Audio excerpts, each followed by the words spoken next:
Hello, hello. We are back with some more Yu-Gi-Oh! Master Duel. Today we're going to be going back to our branded Elfnote list. We got a few changes. Some that I think seem like good ideas, some that I'm not so sure about, and so we're going to be testing them as we try and really refine that deck list.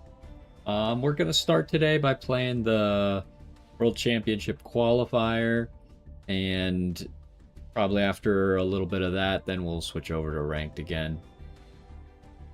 So anyways, let's get over to the World Championship qualifier.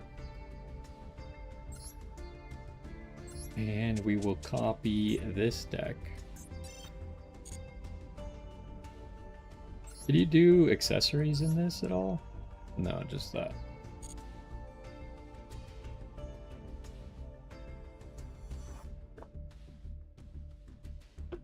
Okay, so let's talk about the deck a little bit, and then we'll get started with some duels, shall we?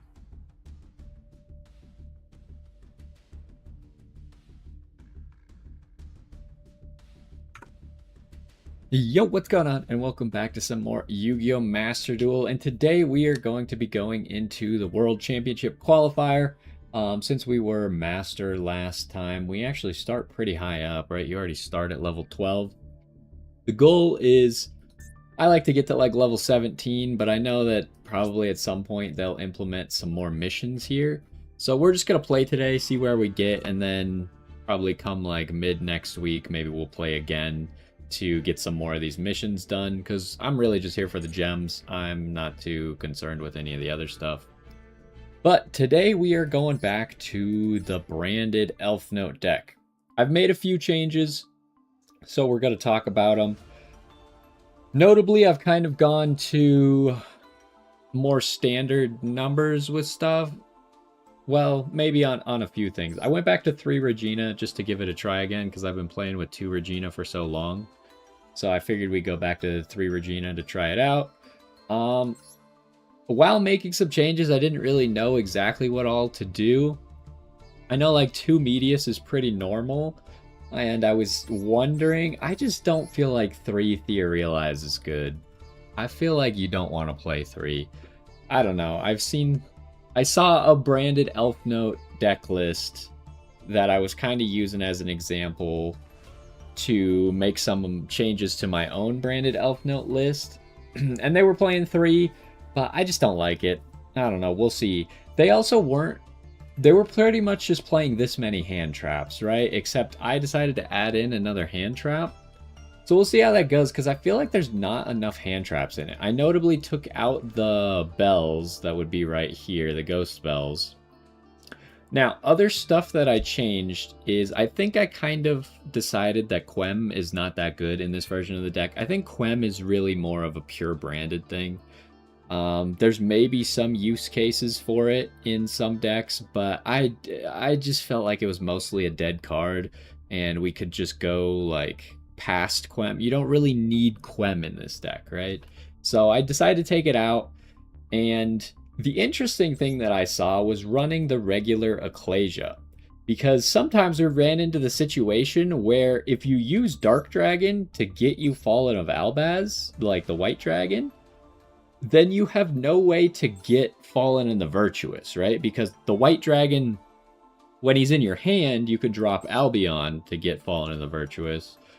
When you're summoning him with Dark Dragon, you don't get to drop any extra deck monsters, right? So if you already have everything else, like you don't need a tuner like Ecclesia, then you could summon this Ecclesia instead and use that to search the Fallen and the Virtuous, and then you could just set it.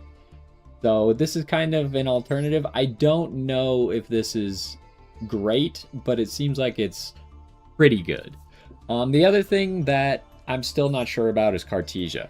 In my head, you end up with a Dark Dragon that has nothing to do on your opponent's turn, really. Except for, like, maybe summon White Dragon into Ecclesia, but sometimes you could already have Ecclesia. I I don't know. The Quem is, or not the Quem, the Cartesia is on the chopping block. Because in my head, Cartesia is always going to add an extra disruption if you have it, right? Like, it's always going to give you the ability to go into a Mirror Jade after you've used disruption like a Baron. You could just be like, all right, I'm making a Mirror Jade now and do that. But maybe it's not worth it. Maybe that one disruption is not worth playing the Cartesia. So we kind of just got to test it a little bit, figure it out. I played one Perulia today just because I wanted another hand trap, and I feel like every deck is kind of affected at least a little bit by Perulia, and the annoying decks like Endcraft are affected a lot by Perulia. So hopefully that'll just help us out in a lot of different matchups. Like it even does something against Branded if they have the White Dragon and stuff like that, and it's really good against Elfnote, it's really good against K9. I just think that, like, it should be pretty decent, but we'll see. Like, if it never does anything for us, then we can always remove it. Other than that, everything is pretty much the same. We're still playing triple super poly. I did add in Crossout this time. I'm not sure if we'd rather have like a hand trap that can be used on our opponent's turn rather than Crossout to protect us on our turn and then maybe set it. I just kind of want to give it a chance and see what happens, how often Crossout's actually usable for us. Now the extra deck is where we made some changes. I was kind of complaining last time that I wished I had 2 Albion, so we're giving that a try. We're still not running Sea Monster. Like I said, I don't think that the Sea Monster would have changed any duels where we played against Cooltoon. So I think these super poly targets are fine, but we'll keep messing with it. I did also add in Rindbrum, because if we have any chance to send something by like using Fallen of the Virtuous, this can be our way to get to Fallen of the Albaz. So I think that's going to be pretty good, and even if not, we could use it. I guess it has to be during our opponent's turn, but we could always use it to summon this guy, who can then summon Ecclesia, who can then summon Fallen of Albaz, right, from our deck. So there's also that. I also really wish that I had 2 of this card, because we were running into situations where against Branded, we would use one of these, and then they would be able to deal with it, and we really wanted like another one. So we'll see. Maybe that's a little bit overkill, but I kind of like it. So we're playing this, the second Dragon that Devours the Dogma, and the second Albion, instead of playing Titaniclad and Lubellion. So Titaniclad, I feel like because we're playing Chaos Angel, and it's not that difficult for us to make Chaos Angel, Titaniclad is just kind of meaningless for us. I could be wrong about this, but I just feel like 2 of each of these is better. And then Lubellion, I just really don't like Lubellion as much. I like Albion more if I have to summon it. Granted, we give up on the, like, Dark Monster plus Albaz, but, like, a lot of times we would just rather go into a Mirror Jade in that situation, or the Dragon that Devours, so I just feel like you would never be making this in general anyways, so I just don't really like it too much. Extra deck, we're keeping Black Rose. I really like the idea of Black Rose. I think it can get us out of some tough spots, but we haven't found a whole lot of situations to use it, so maybe it's just not that good. But, like, we're not really making any other 7s, right? I don't think the Dragster's ever going to get made in this deck, so I don't think that's worth it either. We did take out the 5. I was kind of convinced that we never summoned the 5 a single time, and we're going to use like normal Elfnote lists to kind of smokescreen for us. So no one's ever going to want to imperm the Power Patron trying to activate with the Medius, because it's just a waste against most decks, right? Now, it is a little bit suspicious if we try and do that, so maybe they'll catch on, but I think that most people, even in a branded Elfnote deck, are still going to play the level 5. So I think that we can even use other branded Elfnote players as further way to stop people from thinking that that's a good play, and then we'll just never run into that problem. I think, like, if it ever does happen, we just got to chalk it up to, like, unlucky or something.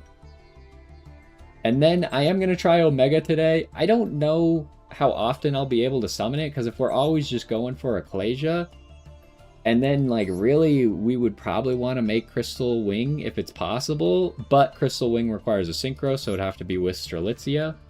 So I guess if we don't have that option, we could always make Omega as just a free hand rip. I was also wondering about, like, the play that branded players are making with the Golden Sword Soul, but I don't see that actually giving us, like, it doesn't actually make our board any better. Because you could use the Golden Sword Soul to, when your Ecclesia banishes itself, then it brings back this Ecclesia, so you can use it for more plays. But we don't have that many 10s to make, right? We really only have Baron that we want to make, and then maybe Chaos Angel if we can. But we want to make Chaos Angel with a light and a dark. And that means that Ecclesia's, like, there's no light spellcaster that, I guess this is locked to light. Like, there's no way we could bring back a dark monster with this, right? So we can never make the Chaos Angel in its optimal form. So I don't know, maybe there's something here with the Golden Sword Soul being able to use it multiple times to bring stuff back. But I think it's only good if you're playing, like, Quem and Cartesia. Now, it does mean that we could potentially use the Cartesia as a synchro material and then bring it back on our opponent's turn with the Golden Sword Soul and then rip a card with the Omega. But I don't know. That seems a little bit niche, and it seems like we're adding an extra card that's going to be dead most of the time. So there's that. Otherwise, everything else in the extra deck is the same and pretty self-explanatory. So let's get into it, and we'll see. I don't know how difficult this is going to be. we're already a few days into the event, so people have probably climbed a little bit, and we're still in the easy portion of the event. So I'm not sure how tough the competition is going to be. We're going for 17, but we'll see if we actually get there today or not. So.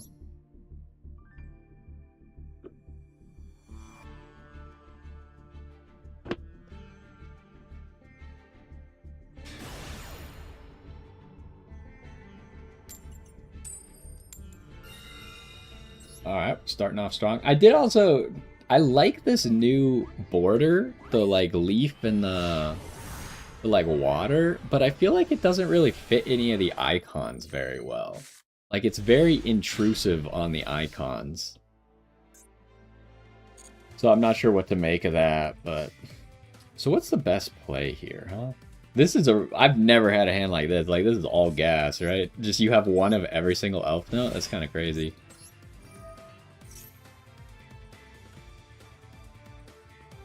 What should we search here? Just to have, like, a second Regina? Might not be bad. Also, we could potentially... I assume that we want to drop a card with Albaz. Like, this is a hand where we could make Omega, I think, for free. Because then we don't have to summon Ecclesia with the Albaz. We need to get rid of the middle card.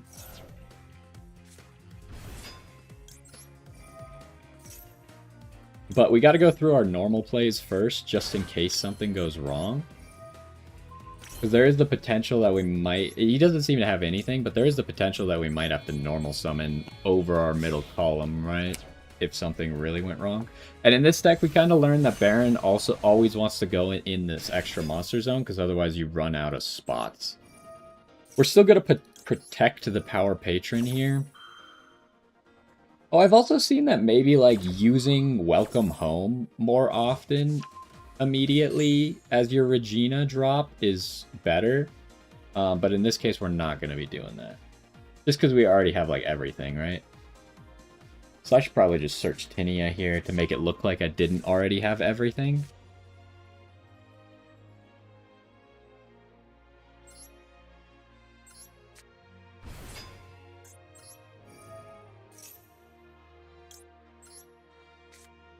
And then, again, in this deck, it's fine for us to Synchro Lock. That doesn't affect the Albaz stuff at all, because we're only fusioning summoning on our opponent's turn.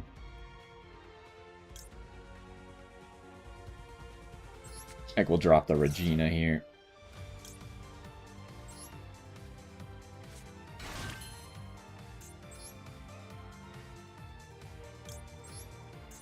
So normally there we would probably want to get the Fortuna, right? But we already have it, so not relevant.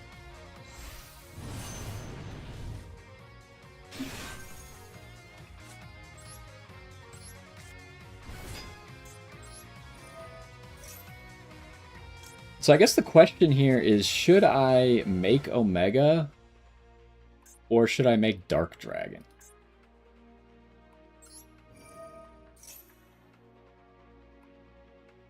Also, should I make Chaos Angel? Kind of think I should. Is this a really good opportunity to make Chaos Angel right there?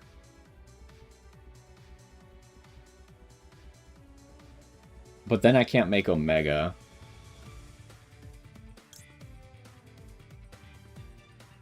Do I even need the Dark Dragon? This seems like a game where I don't even need the Dark Dragon. Yeah, maybe this is why Ecclesia is not that good. Or not Ecclesia, Cartesia is not that good. Because, like, in this situation, if I make the Dark Dragon... Like, the only reason to make the Dark Dragon is Cartesia.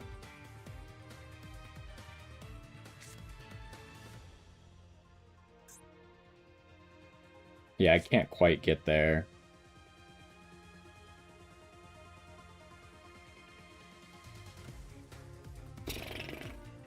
What is the play? Because if I use the... I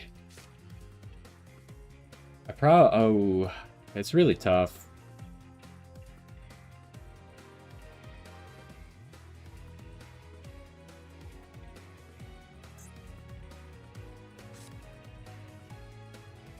Because if I do this, I can't make... I think we have to because we want the Fallen and the Virtuous. But if I do this, I can't make Chaos Angel anymore. I guess I could have normal summoned him, gotten the other Ecclesia, and then made Chaos Angel and just kept the Ecclesia, searched the Fallen and the Virtuous.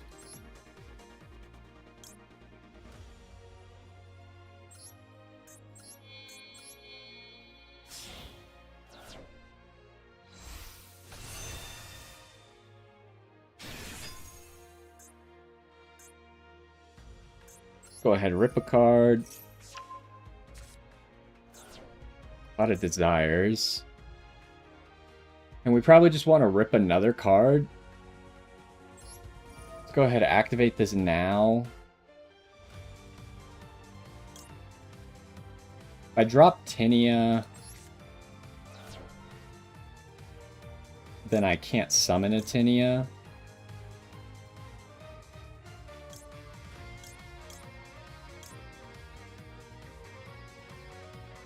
I think we just want to bring back Strelitzia right away.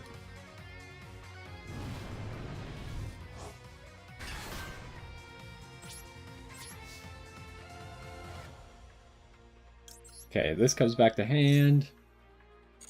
And then we set Fallen and the Virtuous.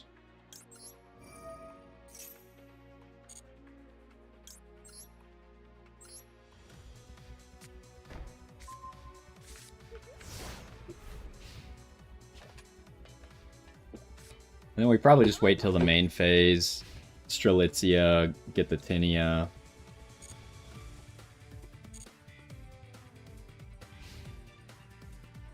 We don't really know what we're playing against. Okay, he immediately gets to do something. He's going for that. So I'm actually going to use...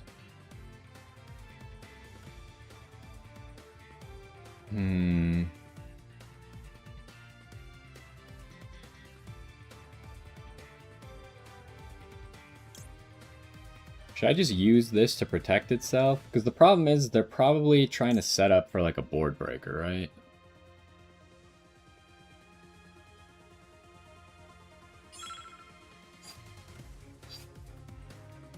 I think I do this to negate it.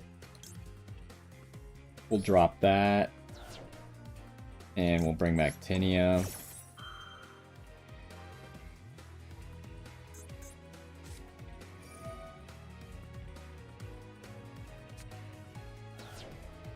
They drop 2 spells, so I can just negate that with Baron.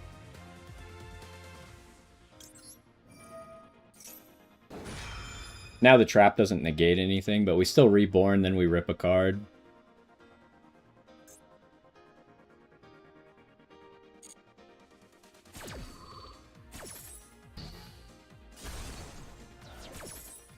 I'm sure he would have sent a monster if he had one, but...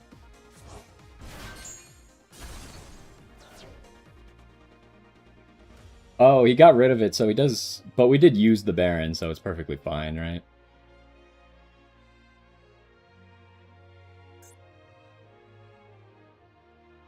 Oh, does he get the pop? Ooh. That was kind of interesting.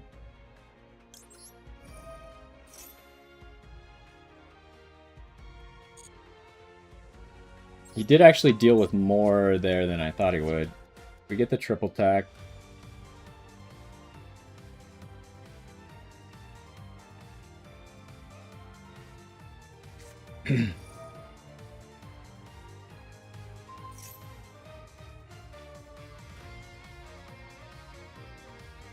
I guess there's not much I can do about that, huh?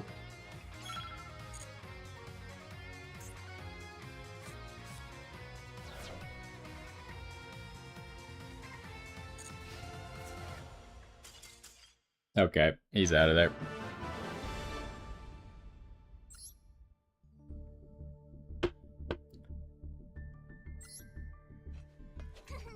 I mean, that was kind of a good sequence by him. He pretty much got everything out for free.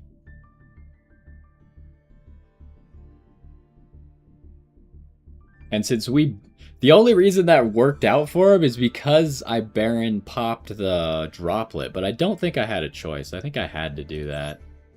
Otherwise, he wouldn't have had 3 cards in grave on the resolution of Afterburners.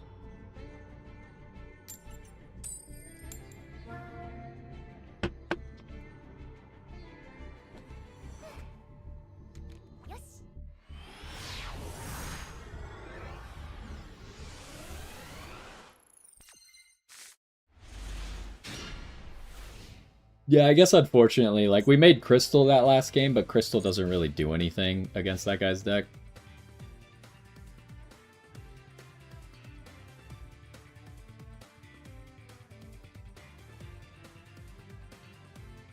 So we can make a Regina play here, but we kind of need to know what they're playing. I feel like just going Regina is not good.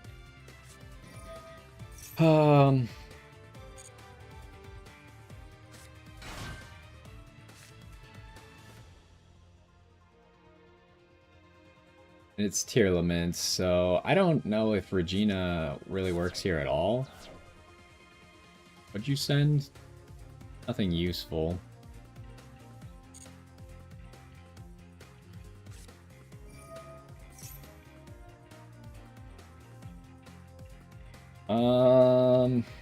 We can't do anything with that. He's gonna get his fusion off.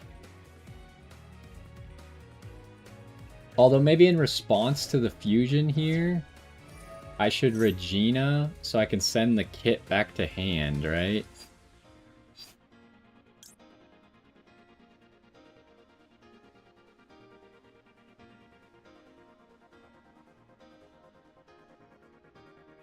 I think that's a good play.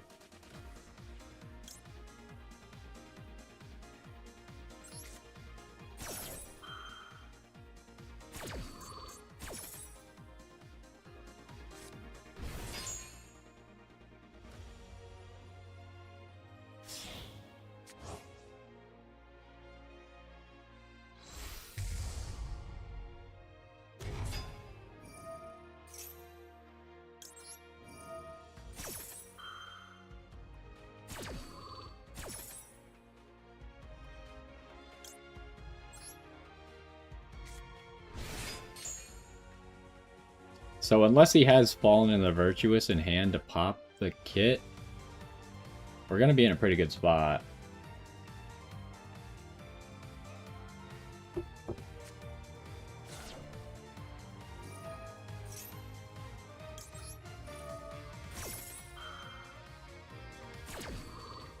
And then he won't have access to the kit for the fusion summon either.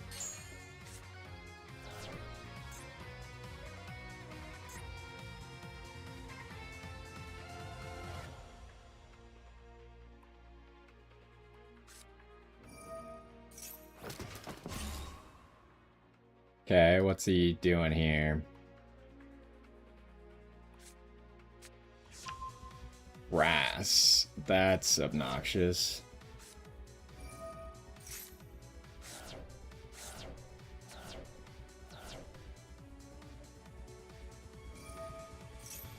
You might not have a tier card in hand for Rhino, but he is going to get a whole bunch of branded stuff. I mean, that was just incredibly lucky of him, right? His 60 card deck, and he happened to have the thrust.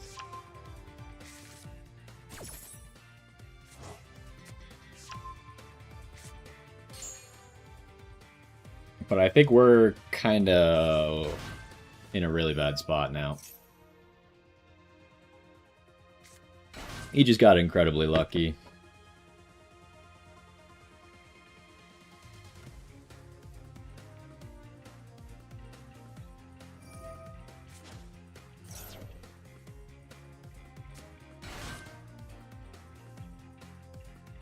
Okay, and he's set up. He's gonna do the play that I was talking about earlier that Branded does with the Golden Sword Soul.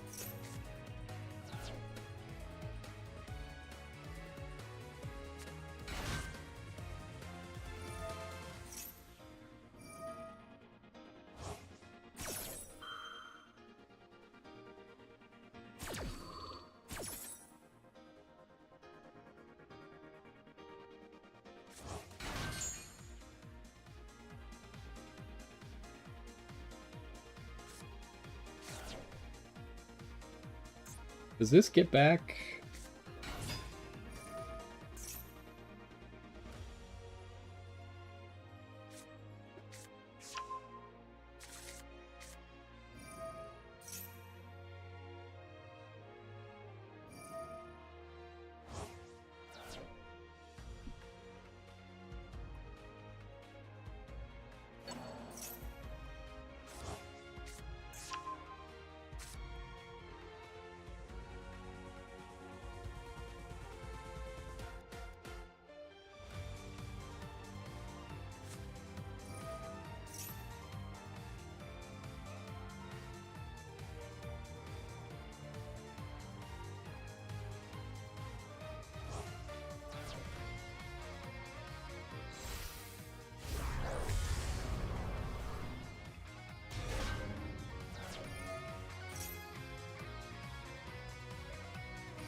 Yeah, I think we just lose, unfortunately.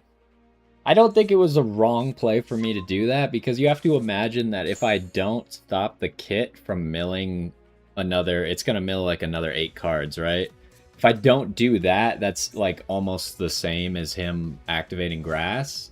And the odds that he has grass or access to grass are so low that I think it's completely unreasonable to expect him to have it.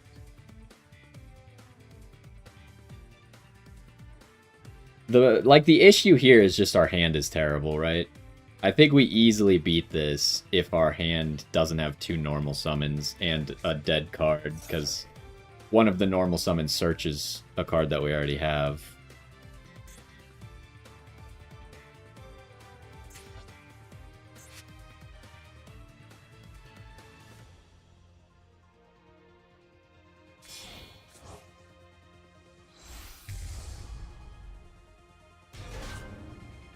Ooh, that's really bad.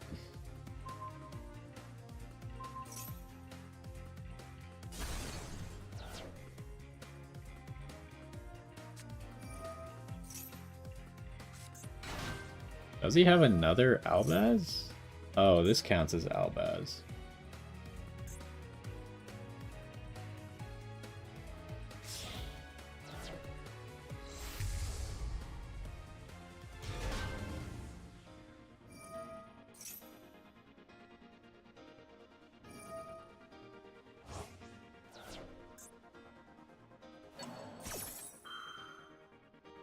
What did you just target? Oh, Golden Sword Soul.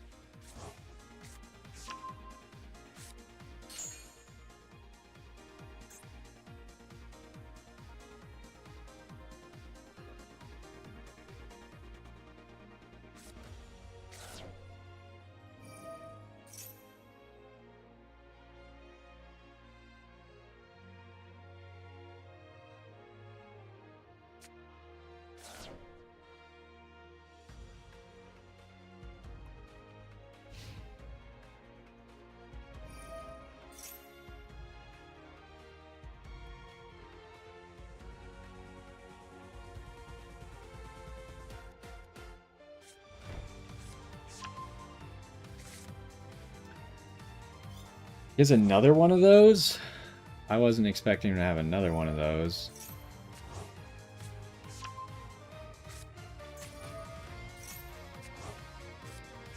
So we have to play against this.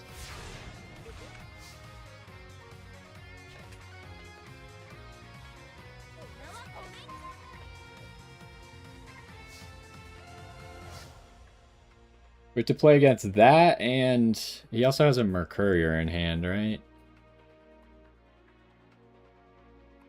I think he searched it a while ago with the Lost. And then we have to play against an Albaz. Yeah, I mean, with too many normal summons, I think it's not going to be possible. Yeah, unfortunately, like, the Ecclesia is immediately showing that it's a brick here.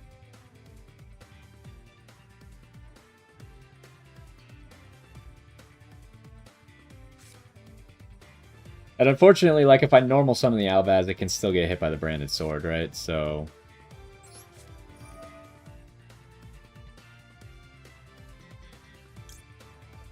And I have to have a level 8 fusion to do this.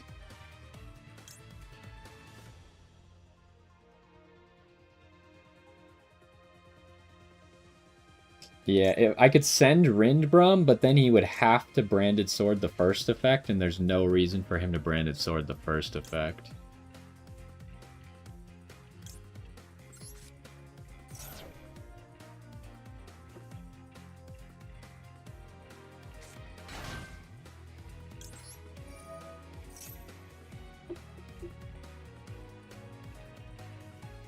He's letting it go?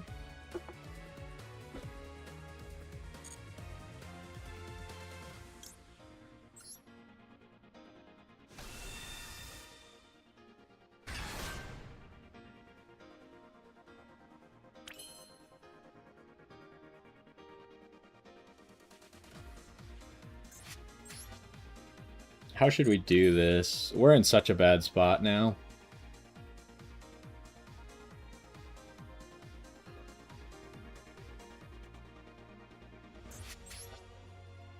He's just holding for when I Albaz, right? And I can't Black Rose anymore. Not that I was gonna have a way to Black Rose anyways, so...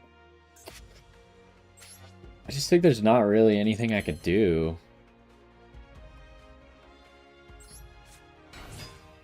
Because we had to use the Albaz first. There was just nothing to do, right? We didn't have any Elfnote cards. It was just a very unlucky duel, right? A 60-card deck that starts with a perfect opener, like, how do you compete with that?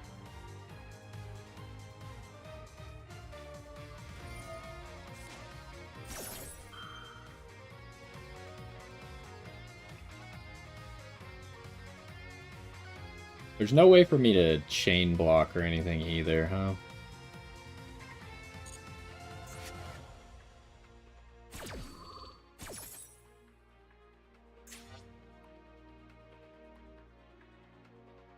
Luckily, I'm not negating this Albaz effect, I'm just popping the Albaz.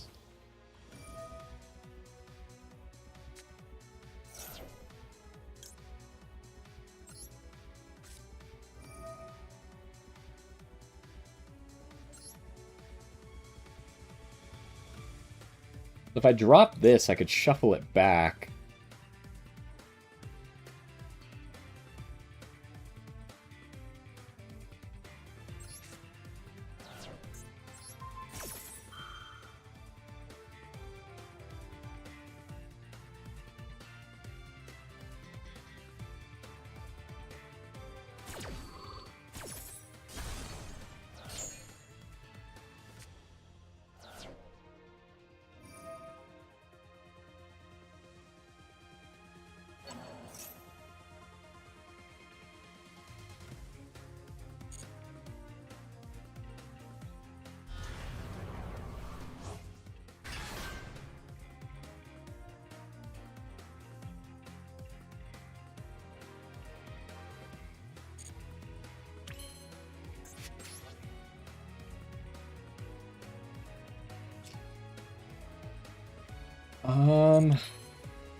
How does Mercurier read?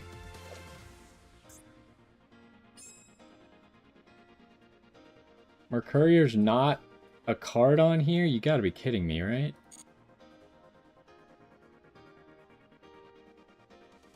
Let me look it up. That's so stupid. Like, they really need to fix that. How is Mercurier not a related card to Albion?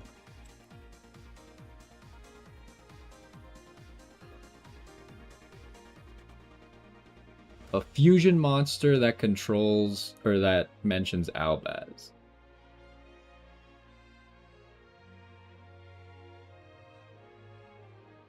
So we could, if we get rid of this, then he doesn't have Mercurier, but he still has the branded sword, right?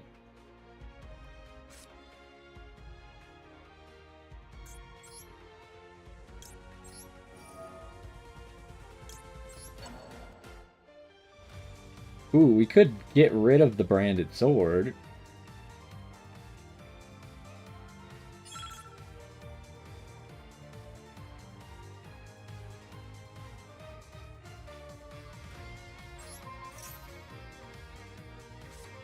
Okay, he Mercuriers that.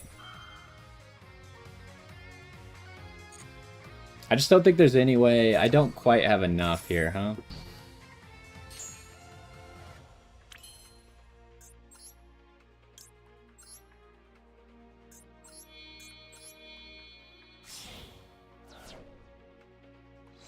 Maybe I should have gone. I think he wouldn't Mercuriered that either way.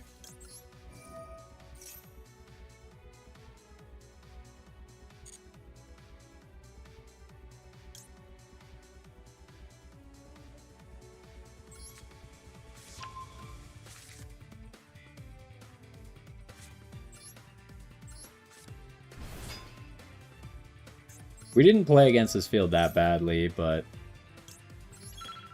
I think we're going to end up dead anyways, because we can't actually do anything with these Elfnote plays.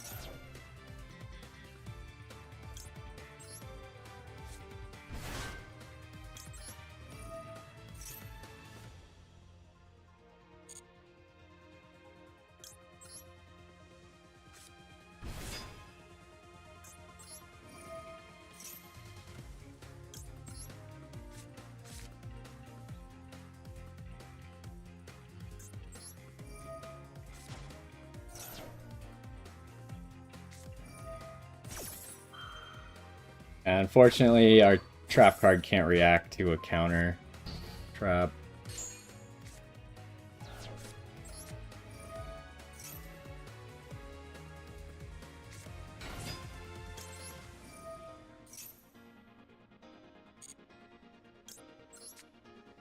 Wasn't that bad though, right? We got pretty far through this field.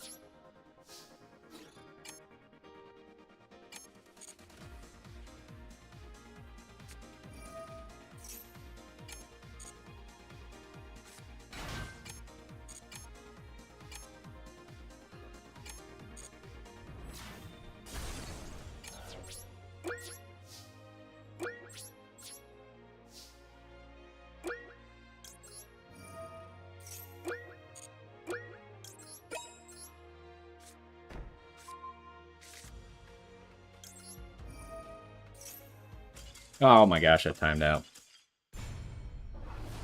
That was rough. Extremely unfair duel, right? Like, what are the odds you open grass in a 60-card deck? Otherwise, we pretty much outplayed him in every way possible. If I had spent a little bit less time thinking, we definitely... The problem, like, I had no Elfnote plays, right? My Elfnote deck has 0 Elfnote plays. Highly unfortunate.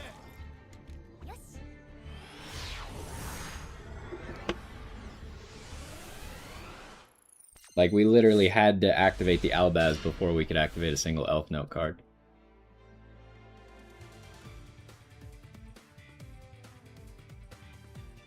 So this is a situation where hopefully Perulia can show us if it's worth it or not.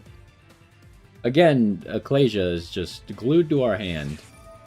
He realizes it's his turn, right?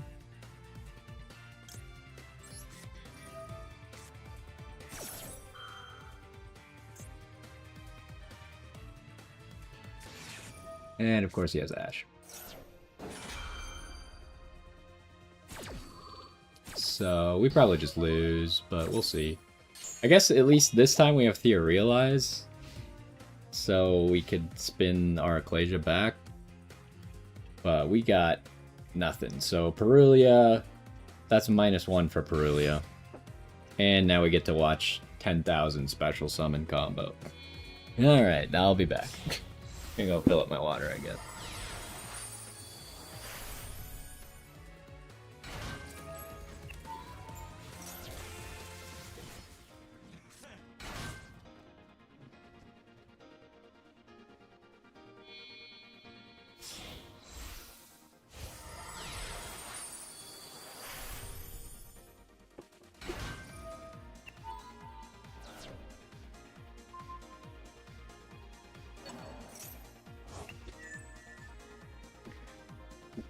Alrighty. I'm pretty sure on its own that this sets up too many interruptions for us to get to with such a weak hand.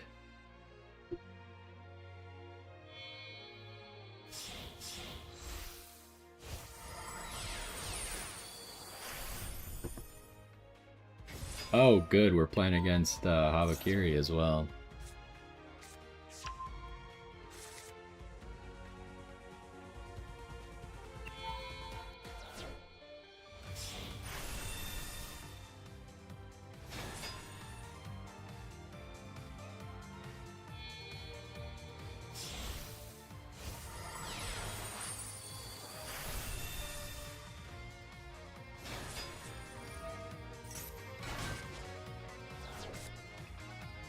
Imagine if we had a hand trap.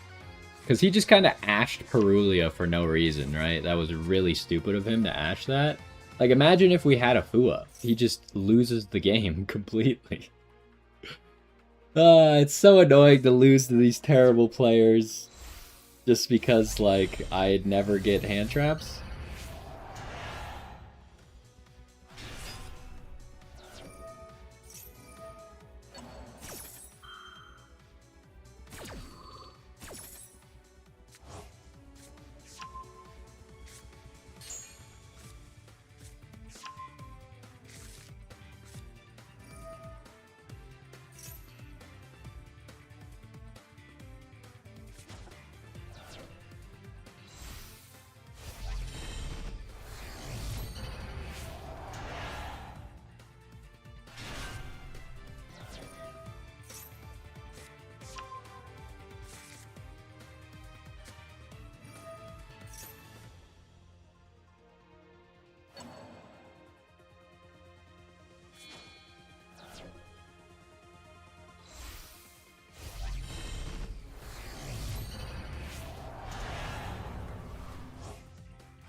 This is a super toxic card, right? Where your opponent has to discard an extra card.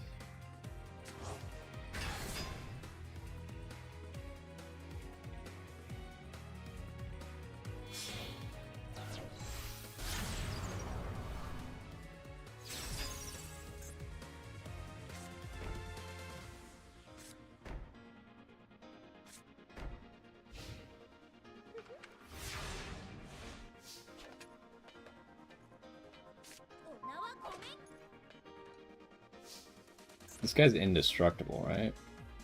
Yeah.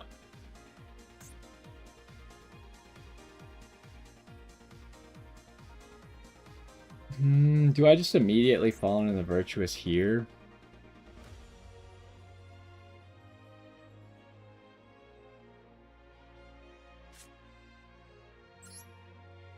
This guy's not, like, indestructible or something, right?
Yeah, I mean, it's just like, what am I supposed to do?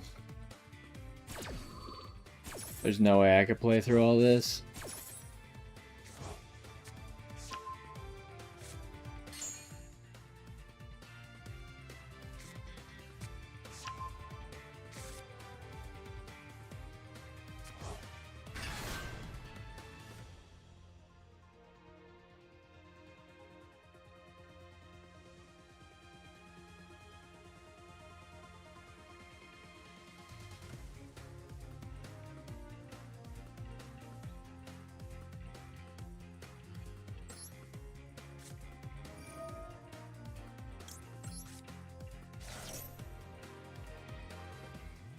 I think I should just surrender. There's no point. No matter what he does, I lose. He just got too lucky again, right? I had 0 hand traps, so how do you play the game?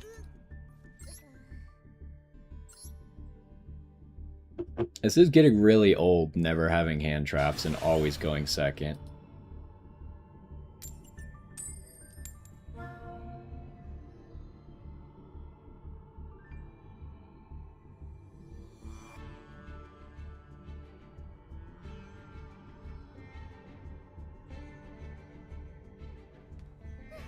Well, he timed out on his choosing to go first, so I guess we get to go first.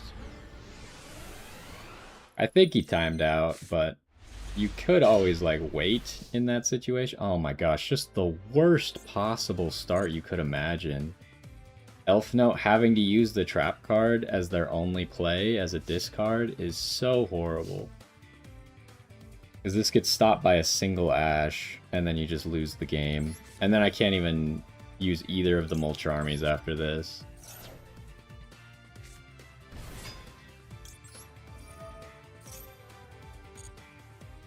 But if I get to go first, then I would only have the worst hands anyone could ever imagine.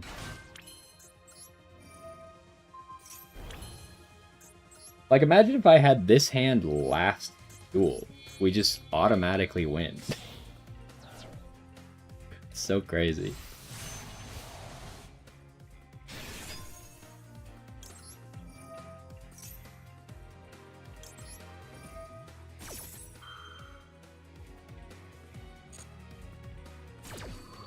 But he didn't seem to have Ash, so maybe we got something going for us here.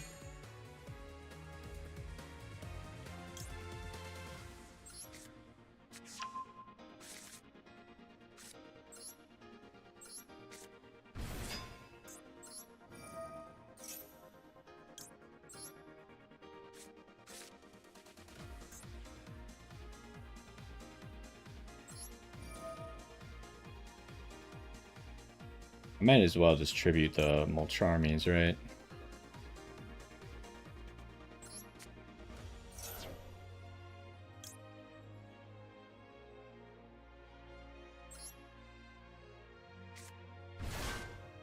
Oh, I'm an idiot. I can't, I needed to... Yep, that just happened. Right, I forgot I had to use the trap to make a play, so we're just completely dead.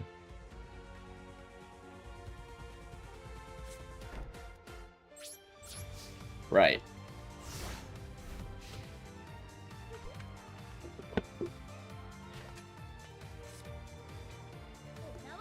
I mean, we just lose.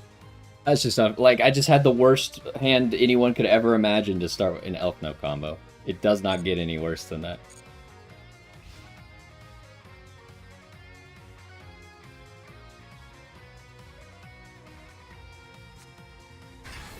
Yep, and we get to play against this cancer.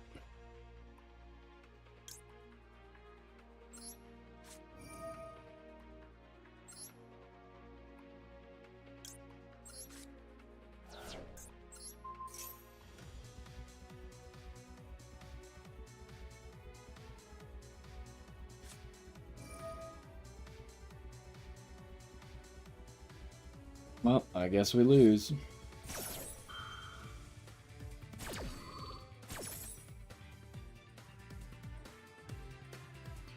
Just to make Karura, I guess.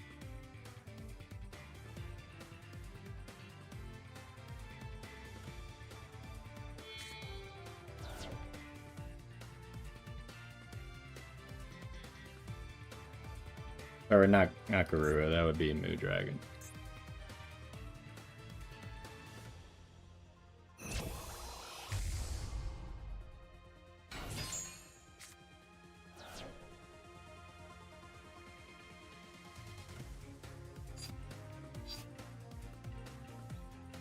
We don't have a play is the other issue. We gotta like wait till I can use Fortuna, then I can use Tinia, and then I can Regina. I'm hoping that he just already had... Ooh, actually we might just need to use Regina then. That's really bad.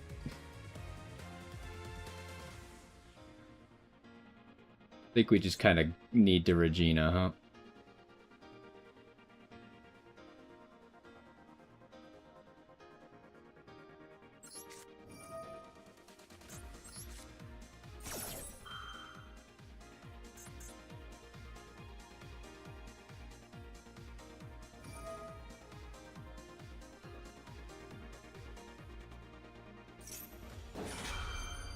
Okay, he obviously doesn't know how this works.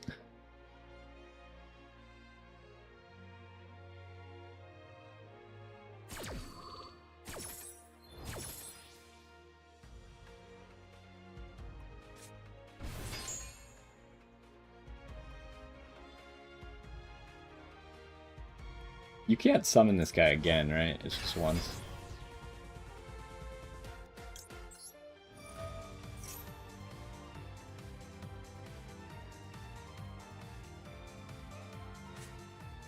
Are you kidding me? Oh my goodness. What a joke. 60 card deck opens Unicorn, Super Poly, and Forbidden Droplet.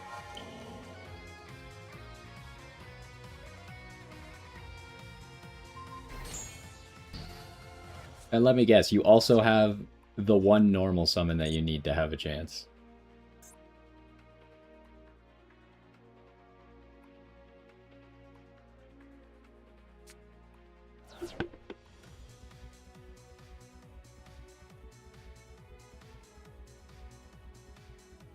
What was that? Is he summoning? Is this like Diablo Star, but he hasn't chosen where to put it yet?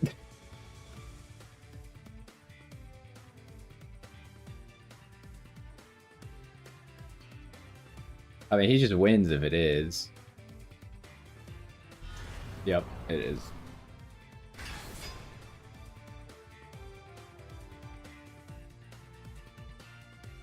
It's very unlucky.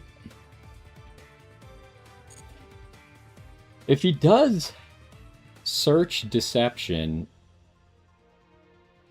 then at least we could stop that.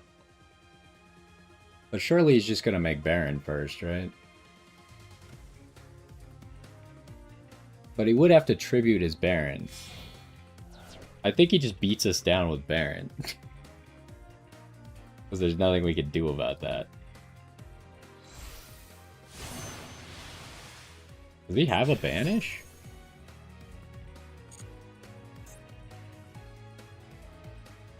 No.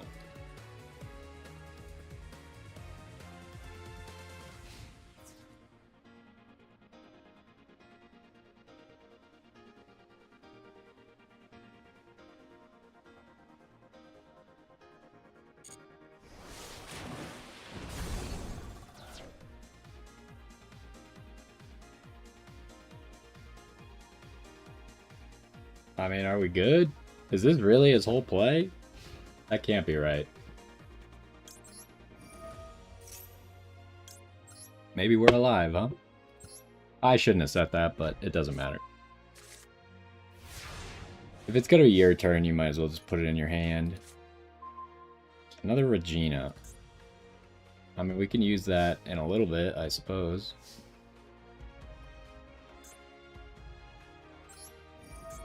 So we don't want to try to pop this guy. We want to do something else.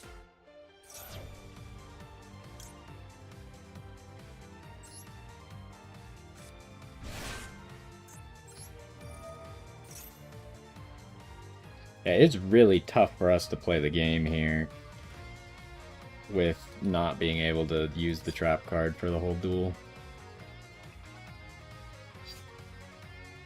What can we even make that could deal with this guy?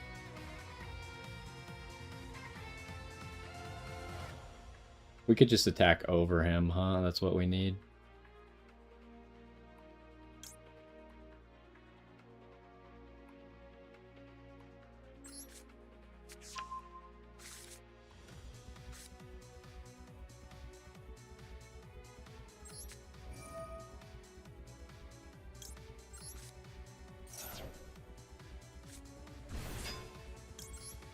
We also got to make sure we don't banish anything, but I don't think that should be an issue.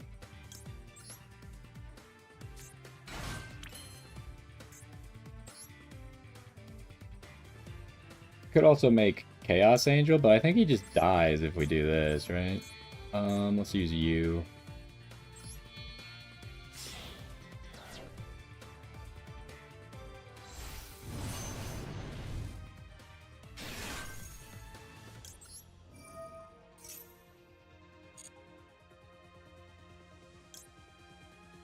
Sure, just give me another Regina, why not?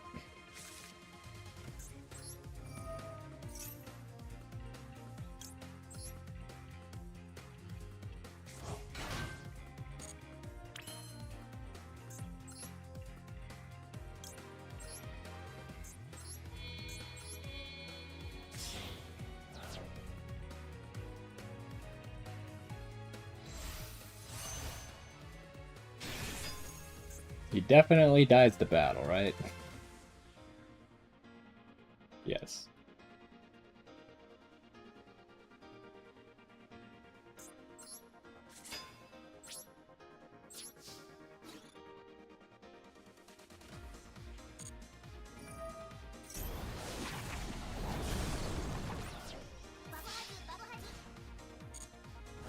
Alright, we actually won. That wasn't looking too good, but...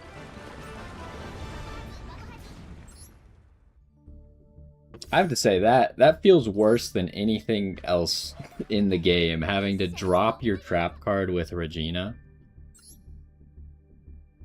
And then, of course, I forgot by the time I summoned Fortuna that I should have not summoned Fortuna, one of the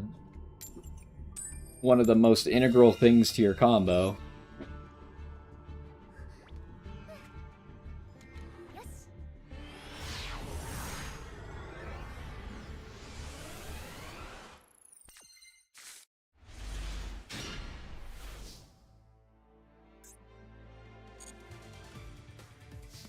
Alright, so we probably want a Lucina bait here, right?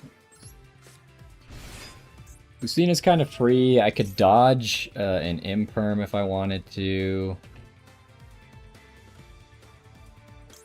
I think we have to get Fortuna, though, right? Just in case they droll us.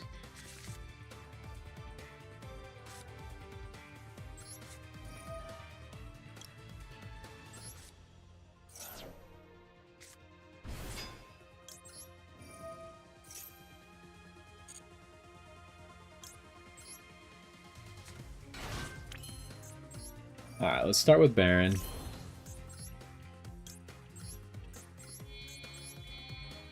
And then this is a game where we could go Crystal.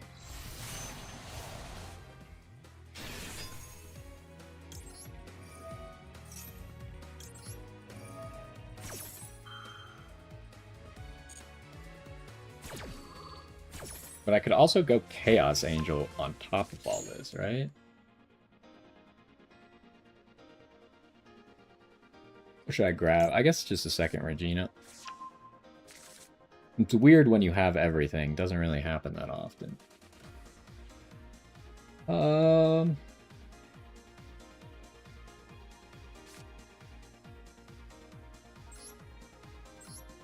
It's a weird situation where we don't even need the Tinia, but we will probably use it at some point.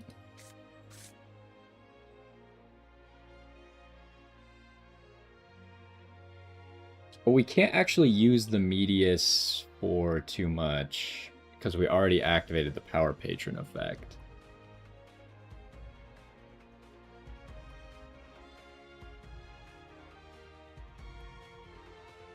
So we really just want to do this. Activate him. Summon you.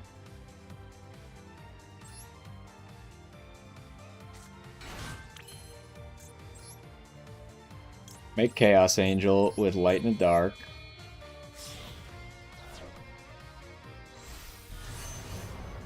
Now, Synchro monsters are unaffected by effects, or monster effects, and we can't be destroyed by battle. Don't want to activate that. And we can go Tinium.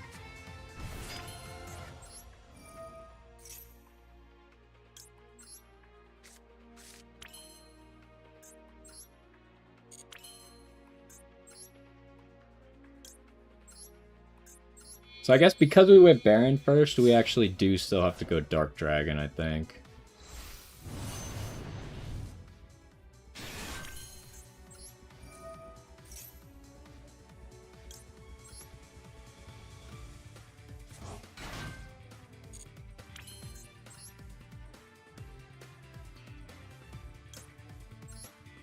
And then we could at least use Dark Dragon. Well, we should go Ecclesia, right? To get us the Fallen and the Virtuous instead of hand ripping with, what's his face?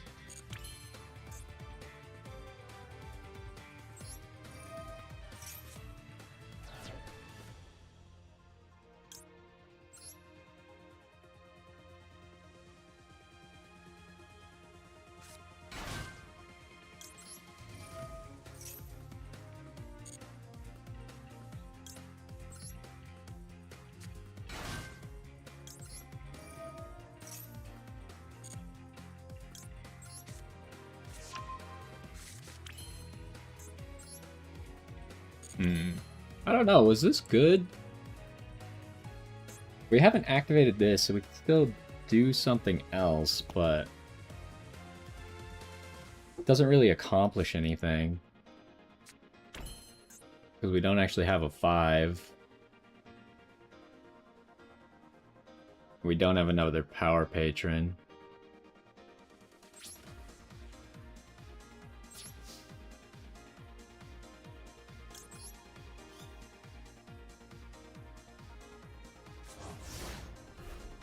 Is she good to put in the middle? Probably not, right?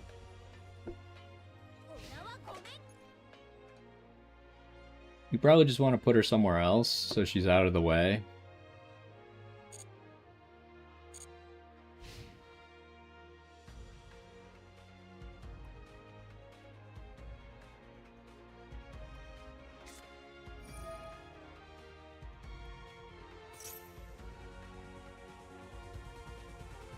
This seems like a good Ash.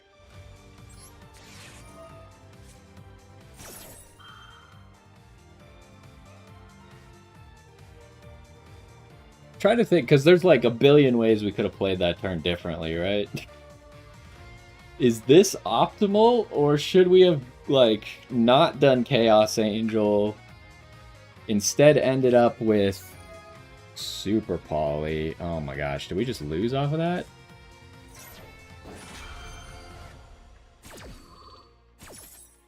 That's really rough. I don't think we lose. I think our disruption is varied enough that we might be okay.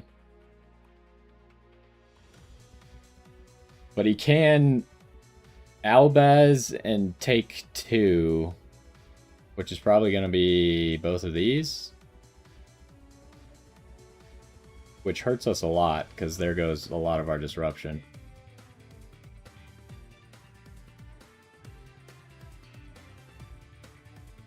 I guess he could take the Baron. Take these 3. Assuming that he's actually playing the dragon that devours the dogma. I guess he's not.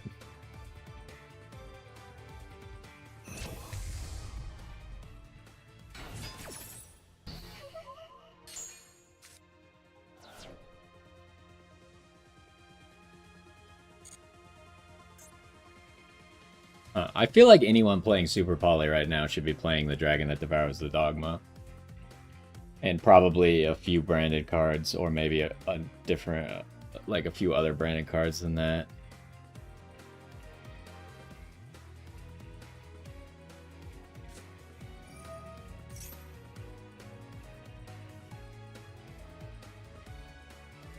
Okay, so we do have Tinia, right? So I think this is where we make our play. Do you already have 3 spells? Yeah, so that's why you're trying to do this. The scary thing is maybe I should Baron this instead. Because if he has Droplet, then we get Dropleted here.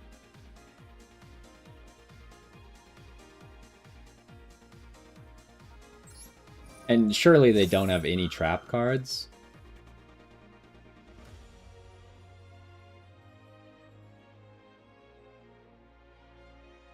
I think that's what he probably has Droplet. I think he was setting up for Droplet there. And then I think I'm just going to go ahead and activate this to get it out of the way so then Regina can come in and rip a card.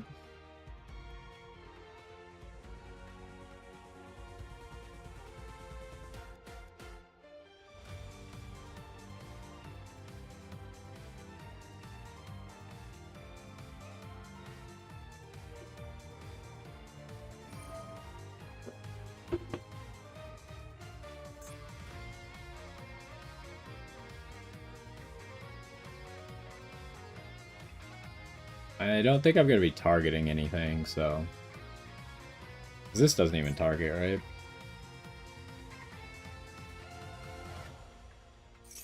No, that doesn't even target.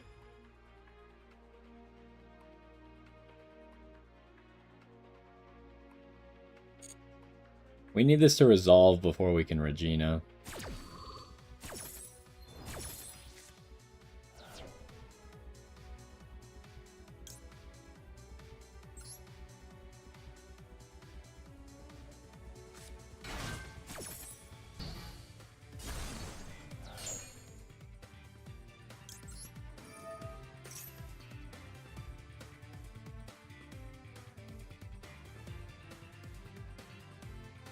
I think even if he does have Droplet at this point, I think he's checkmated. Oops.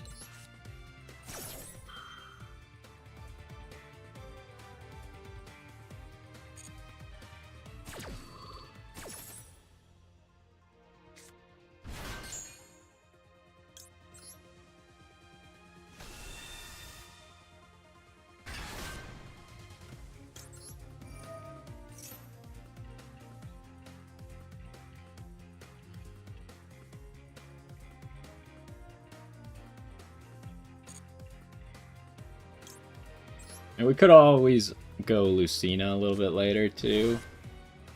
If we really wanted to return something to hand.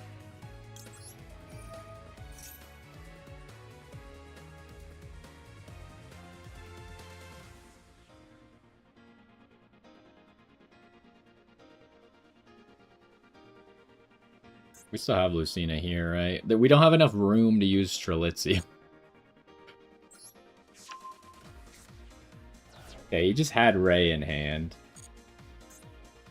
I assume the other one's activatable, so it's got to be a quick play.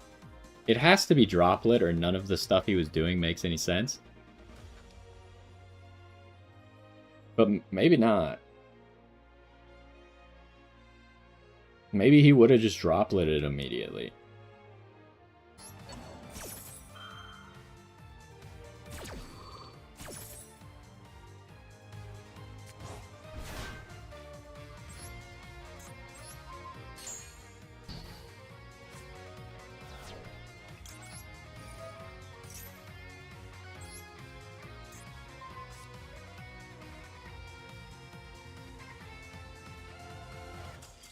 Okay. We got rid of all of his cards. And we still had Albaz fuse with something. Wow, we really had to fight to get here, huh? I feel like it's been way too difficult. But again, like, for some reason, we're just going second all the time. We got lucky that one duel that the guy let us go first, because otherwise... We've lost 2/3 of our coin tosses today, and we lost 3/4 of our coin tosses last time.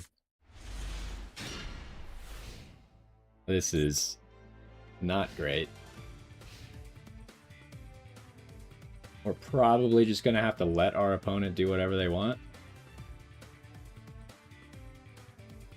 Man, I really wish they would just release the Elfnote Synchro 10, right?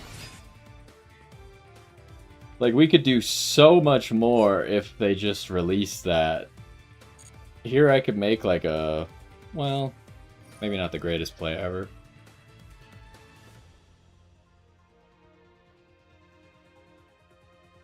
Okay, well, I was gonna, like, Regina return that to hand, but then he would have been able to pop one of my cards. We'll still see about Reginaing in the end phase.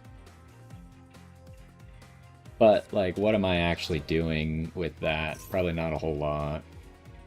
Titaniclad tells me he's on branded and he wants to summon Quem, right? What else can you summon? Fallen of Albaz. We can't do anything to set cards.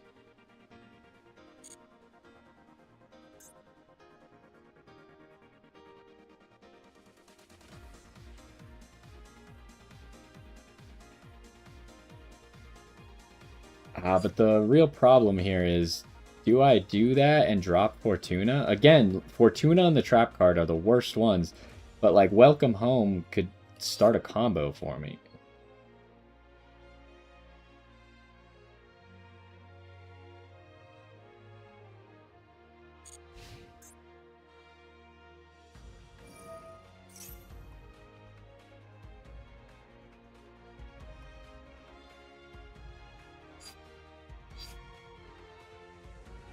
I have to assume that he just has Fallen in the Virtuous, though, right? So, which means that he could stop Welcome Home from doing anything.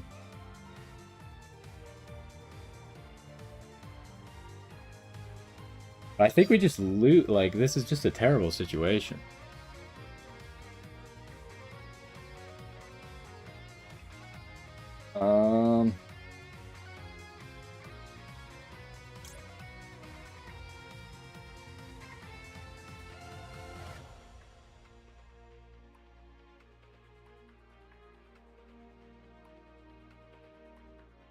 It's so tough to know which one is right here.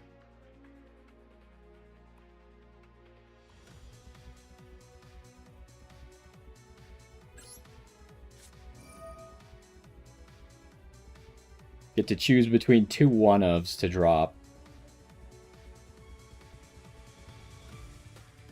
I could get back Fortuna with the Strelitzia, though. Whereas I can't get back the Welcome Home anyway.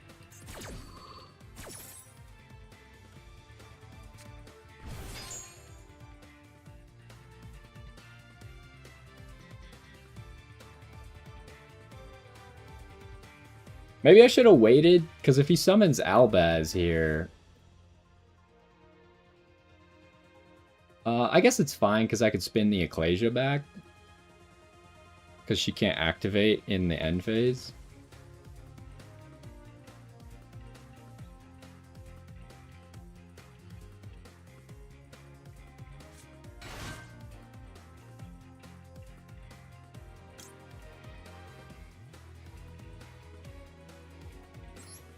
Is this even activatable?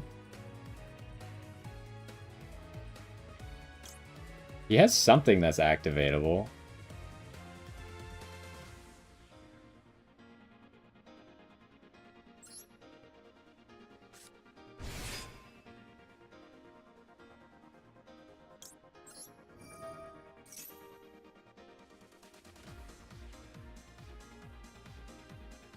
I don't know what he has that's activatable here.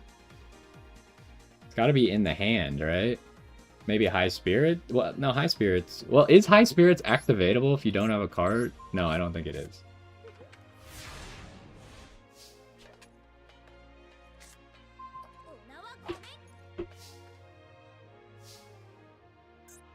Okay, we're just doing this immediately. See what he does about it. Okay, one of them's Imperm. I could follow to the Virtuous my Lucina here, huh? It's not the worst play anyone's ever made. But we don't really need it, right?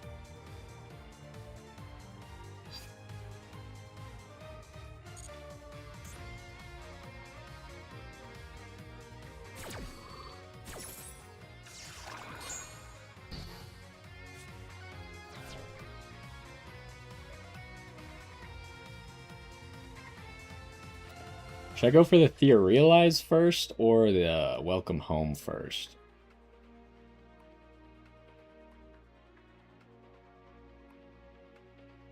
Let's go for this one.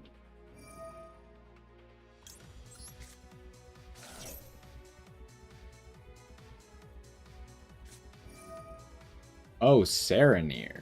I guess that makes a lot of sense. That's really bad for us. Yeah, we don't like that at all. Now we're in a potentially losing situation. I was not expecting Serenir.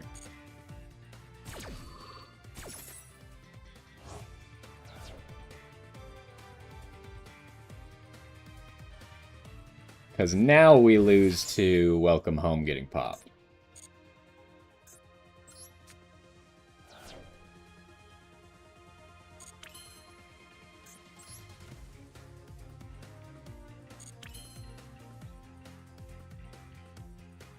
Shoot.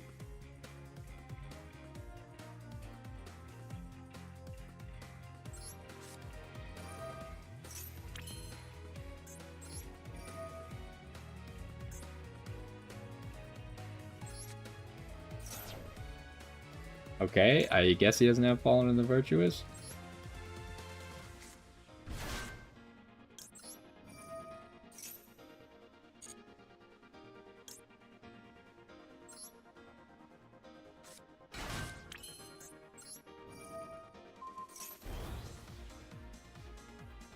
Ooh.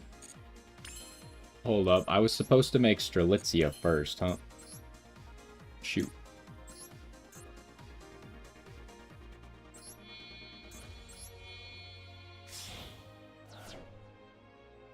Still have our normal summon.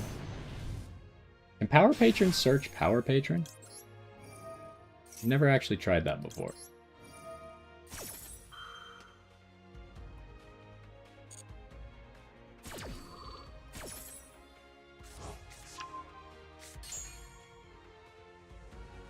It can. Surely that's what we want, right? That seems like the best thing.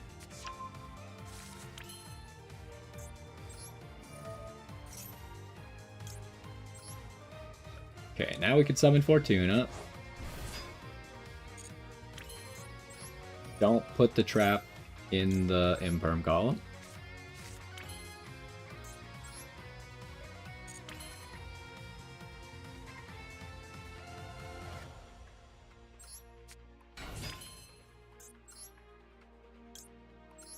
Alright, now we can make Baron. Should have put that in the extra monster zone, but I don't think it's going to matter.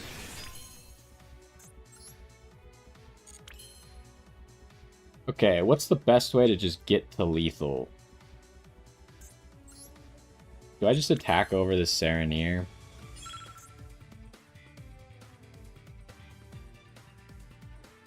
The Regina's already used her second effect, but not the first one.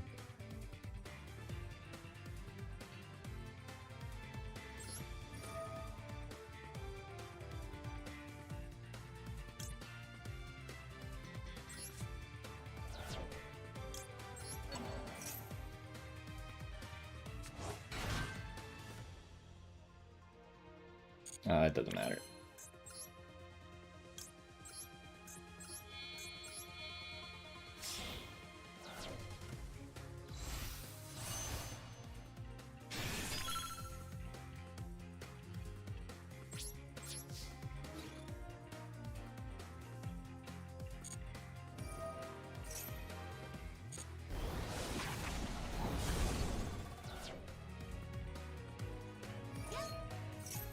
Should I just called by this? I guess I could do this as well. Because he's not going to activate another monster effect this turn for sure.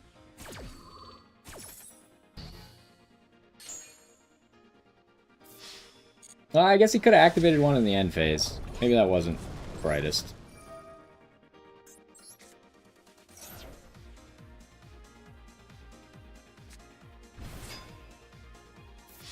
What was this card? How is this card not activatable the whole turn? Was it just like a bluff?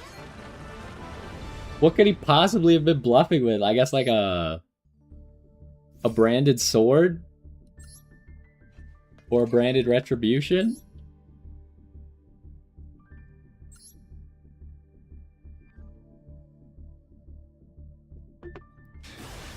So what I'm thinking we've learned today is that Cartesia doesn't do anything in this deck, huh?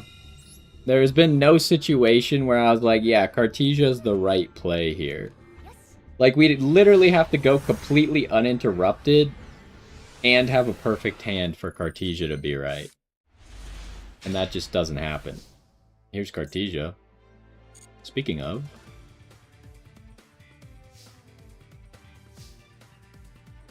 Okay, well, this is an awkward hand.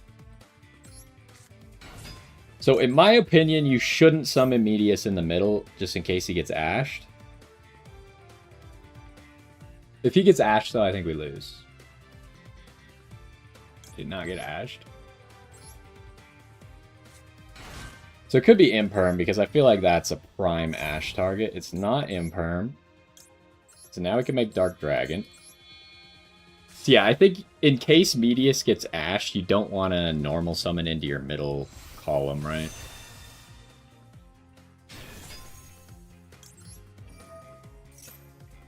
It's got to be Ash, because now it's activatable again.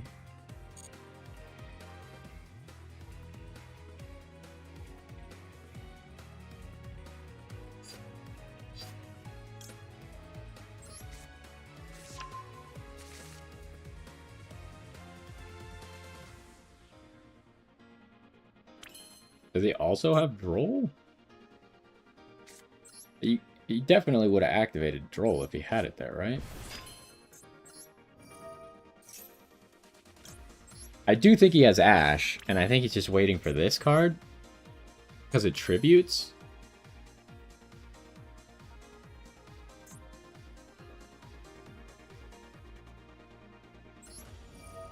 See, this is actually a situation where Cartesia's kind of useful. Because we got a free summon of a tuner level 10. Or a tuner level 4 that to make a level 10. He's just... this has to be Ash. It's only been activatable on anything that can be ashed. And for some reason, he just really wants to ash the Welcome Home.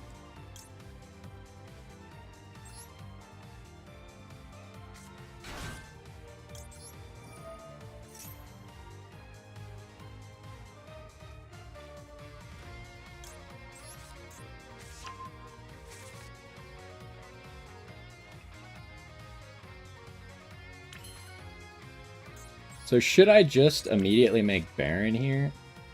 I feel like that's got to be the right play.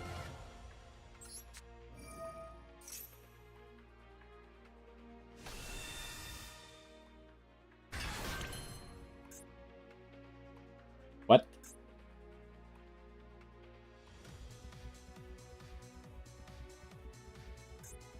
This, oh my gosh, I forgot that this locks you out. Oh, I'm so stupid. Oh no. That's really bad. Yeah, that's really bad. Alright, get out of here, Ecclesia. We made mistakes.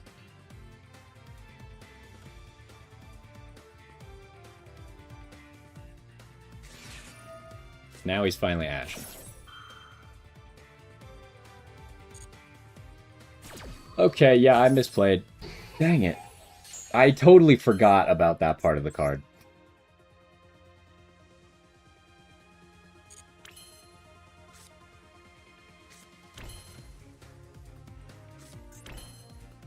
Luckily, we will have a synchro.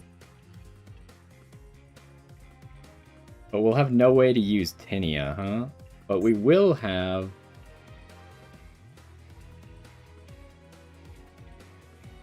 we could make something with this guy. I guess we could make Albion into Mirror Jade. Not a bad play.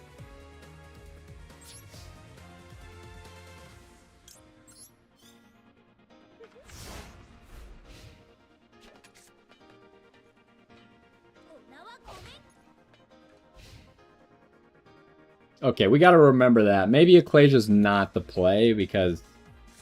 Like, I had to go Dragon there, otherwise I didn't really have any plays besides playing into the other stuff. What do we do here? What do you do? Ah, yes, of course. A card with 0 restrictions that just summons from the deck.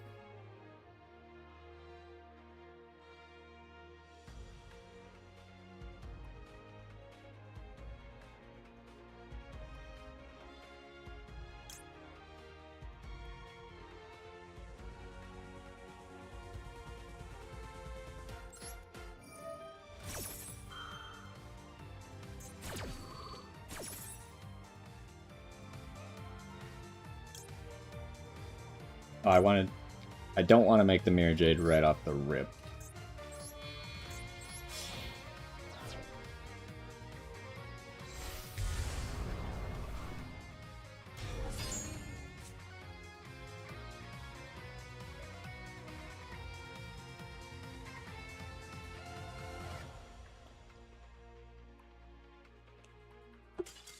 He really quit? Why?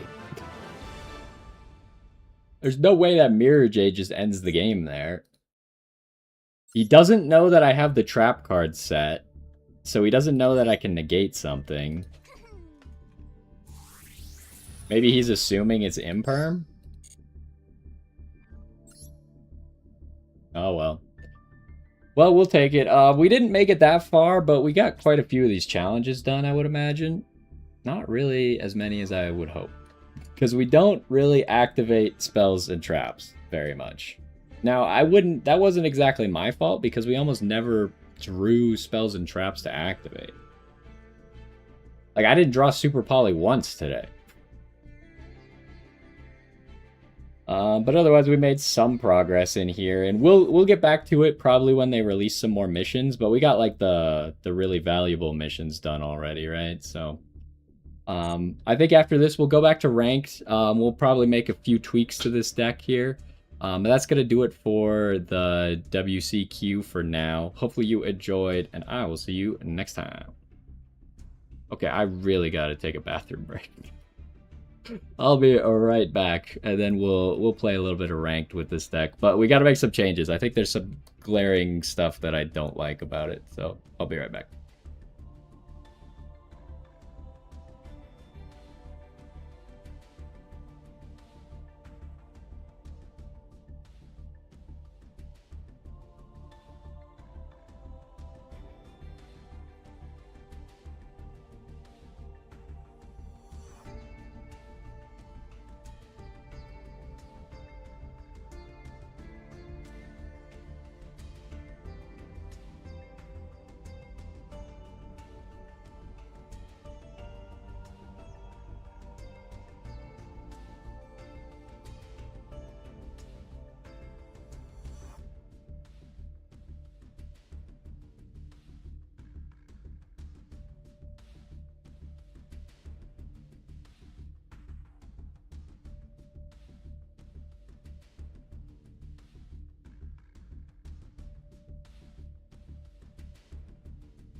Okay, we are back.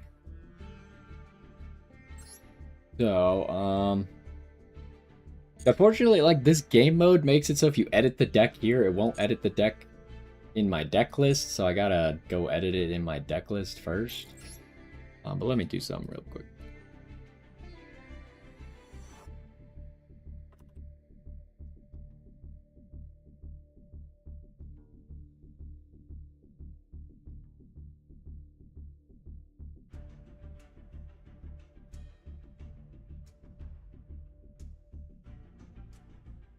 Okay, so I mean, I was even thinking about it on my way to the bathroom. Like, maybe this is still good enough. I feel like the situations where you're gonna have to summon her too early are not very high, right? And we just gotta remember that she locks, because otherwise, like, this is pretty good, being able to search this after you've made all your plays. But maybe it's not actually worth it. But I think Cartesia's gotta go. She helped in that game, but don't think it was worth it otherwise. Like, she's kind of the reason that I got baited into summoning this Ecclesia, right? If I didn't have Cartesia in hand, I wouldn't have summoned Albaz so early. I would have just let myself get ashed, and then I would have made a different play with the Albaz. So I think that Cartesia's not doing it for us. That does call into question, like, some of these extra deck spaces, but I already had taken out Granol. It's like, are we really ever going to make Mirror Jade? Yeah, maybe. Are we going to make a second Albion? Probably not. But in the grind game, it could come up. So I guess the real question is, what the heck am I replacing a single Cartesia with? I think because Elfnote likes to have monsters, it's gotta be a monster. Now, I was originally running Droll in this deck, but just most decks are completely unaffected by Droll except for Enacraft. So I don't think I want to run Droll for just that, and I don't even think we ran into a single one today. Did we run into any decks that could get Drolled today? I don't remember. Do we just put in the bell? Just a singular bell? A singular bell doesn't feel like it's that good. Could run like an effect veiler, a single effect veiler. I just don't like 3 Etherealize. I don't want to do that. We don't necessarily need to run the Perulia. I could take it out and run 2 Bell instead. Is that the play?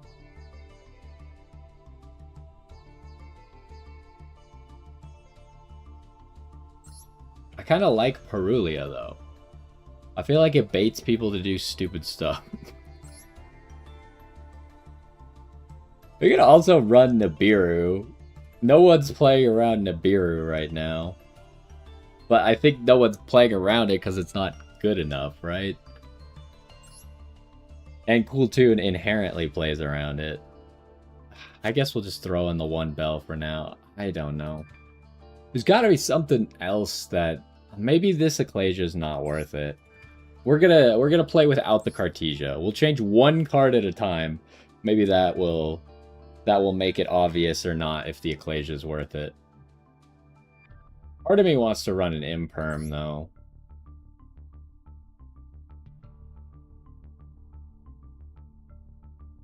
But I think more monsters is better. Plus, the weird thing about Elfnote is there's not a single Earth Elfnote, right?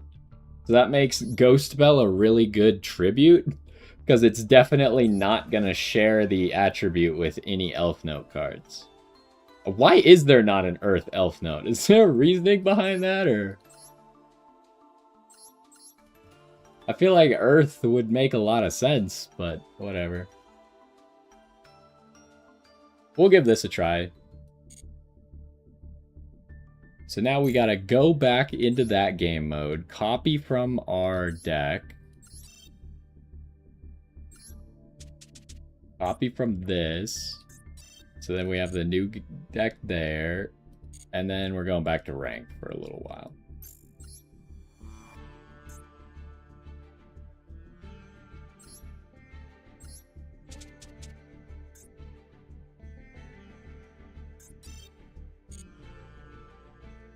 Alright. I'm actually going to top off my water and then we'll get started.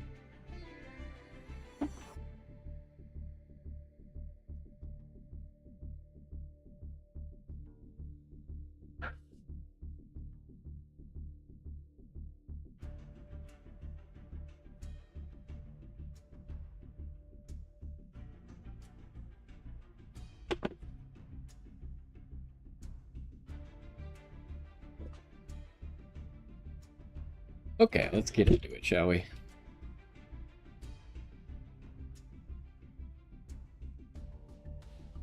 Yo, what's going on? And welcome back to some more Yu-Gi-Oh! Master Duel. Last time we started off the WCQ, the World Championship Qualifier thing. And it went okay, but we were trying out our branded Elfnote deck again with a few changes. I thought I was going to change more, but when I looked back at the deck list, I decided to only take out the Cartesia and replace it with a Ghost Spell for now. I'm really on the fence about this regular Ecclesia because, as we saw in that last game, I did misplay around it accidentally. But I think in most situations it's going to be a positive.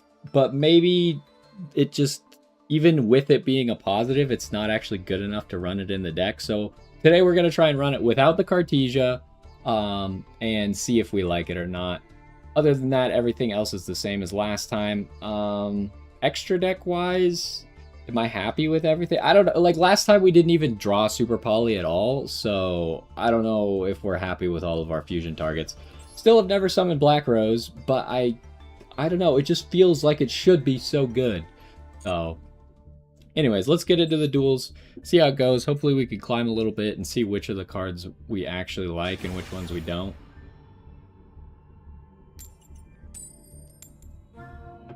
Ah, yes, another second. The game has just hated me lately. I cannot win coin tosses.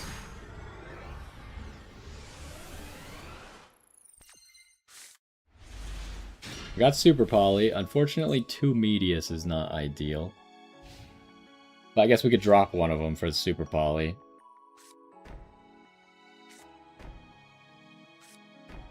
Okay, we're playing against like Odeon or Labyrinth. The Ash is good against that. Super Poly's terrible against that. That's just a horrible draw. Okay, we got 3 normal summons in hand. That's gonna make it a little tough.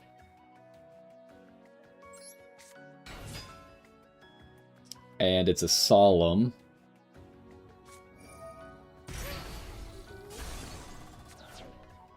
But the good thing about this is he's still activatable in the grave, even though he didn't actually hit the field. Okay, well. There goes that.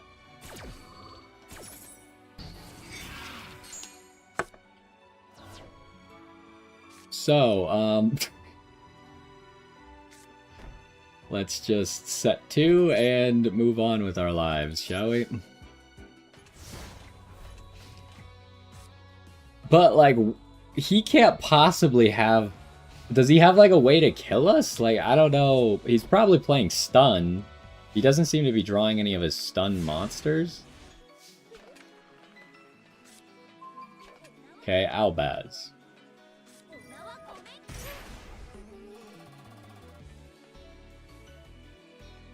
Okay, that's kind of obnoxious.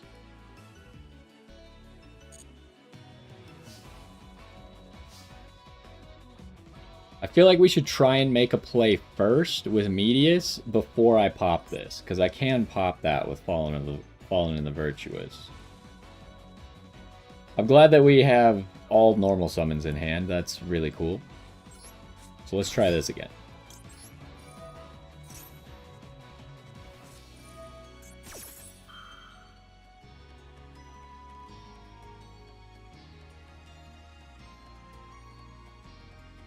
We surely don't want him to do that, right?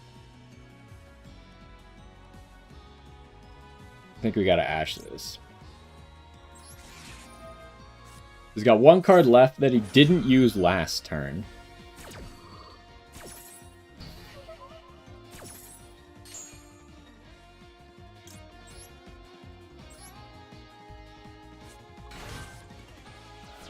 Okay, let's see if he lets us get this through.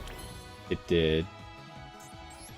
So I think we gotta pop this so then our other stuff is activatable. And just hope. I mean, otherwise we're not in a terrible spot.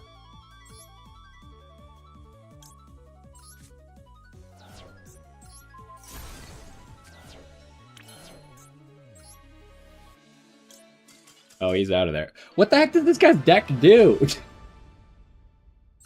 Sure, he's got to have, like, a way to actually stop you, because... Like, otherwise, he just stops you for a turn, and then you win, because he never does anything. Okay, it's Odeon.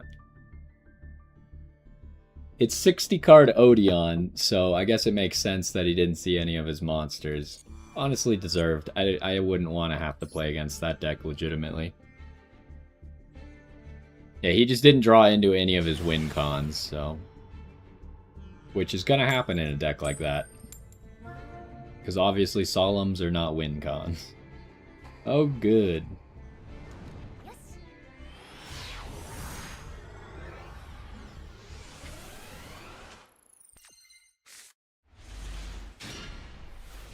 We have also seen this Ecclesia in our starting hand in irrational amount. We got 3 normal summons in our hand. Keep in mind, this is Elfnote, right? Like, 15 of our cards just special summon themselves for free.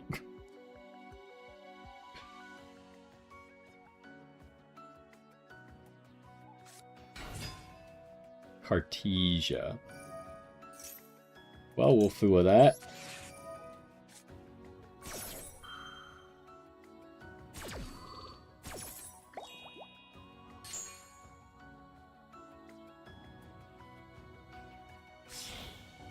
Oh, it's Dracotail.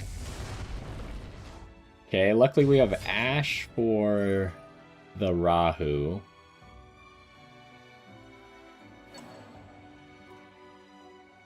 He's also doing the Magistus stuff. I don't actually know what that does.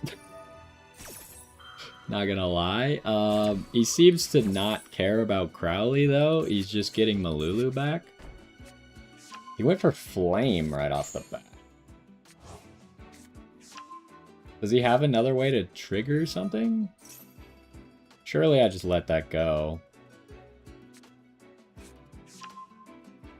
Maybe I shouldn't have let that go.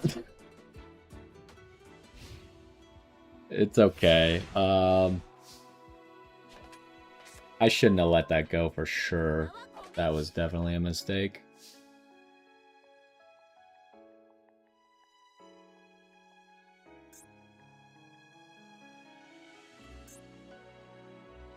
Why are you... Oh, I thought this had to do with Albaz. You just care about extra deck monsters. Alright, fair enough.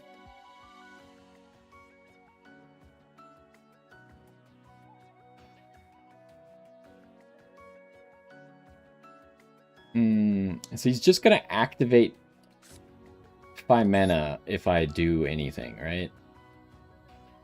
If I try an Albaz.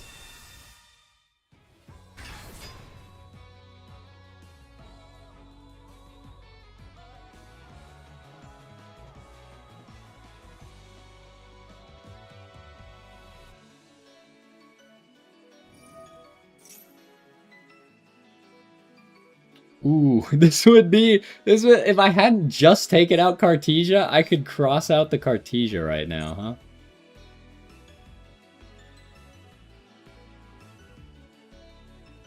I don't know exactly what he's doing. I think he's just trying to scare me into activating Ecclesia, which doesn't work.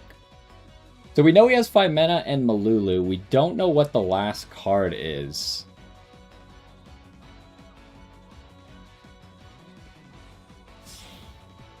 Okay, he only used the on-field ones. Secretarion. I see. Medius is a fairy, right? Yeah, okay.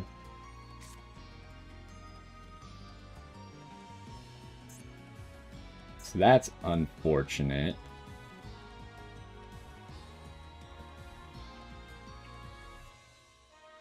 think we just lose. I didn't realize he was just going to try and floodgate us.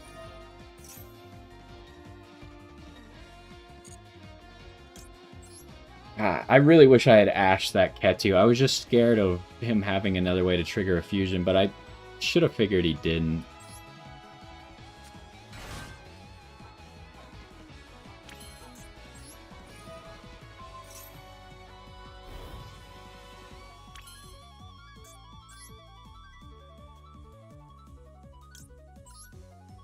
Should I do that? You're a psychic, so you're actually activatable.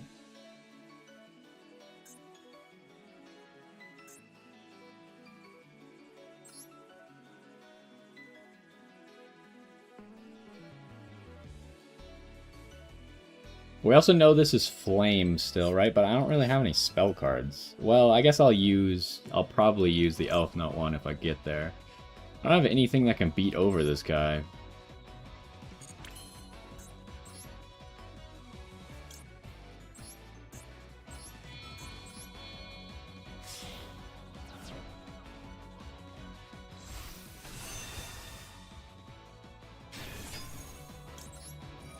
Oh, none of my elf notes are activatable either.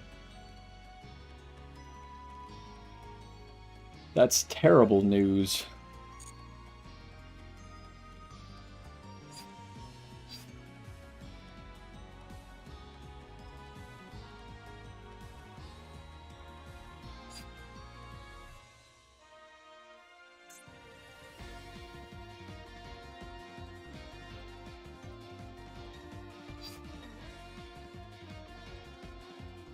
I think we just gotta go this.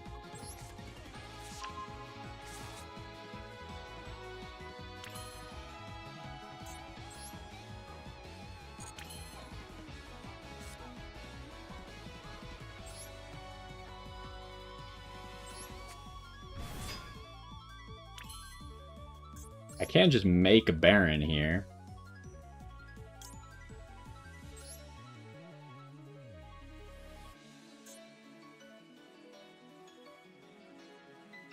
I really wanted to make Chaos Angel, though.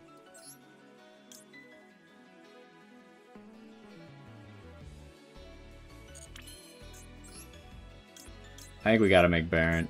I think it's the only thing that makes sense here.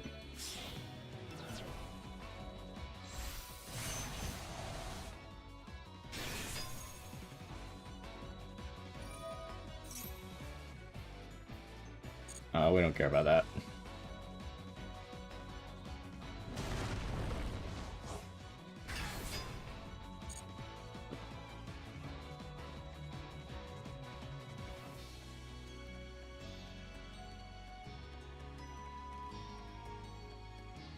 He has to activate 5 mana now, but he has nothing to stop my Baron, so...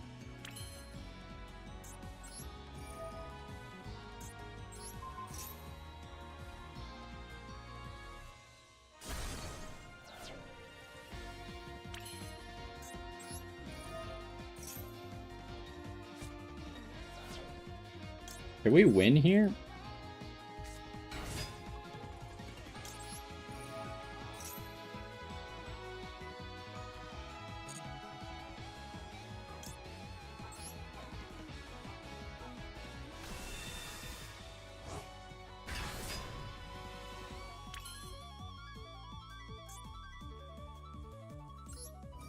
I think we could just win here.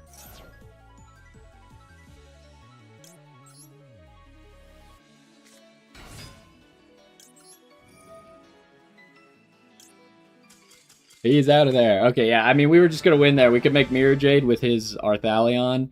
The 5 mana was pinned down. I mean, the Flame was technically pinned down, but he didn't know that. But there wasn't a good way for me to get to a spell card that I could actually use.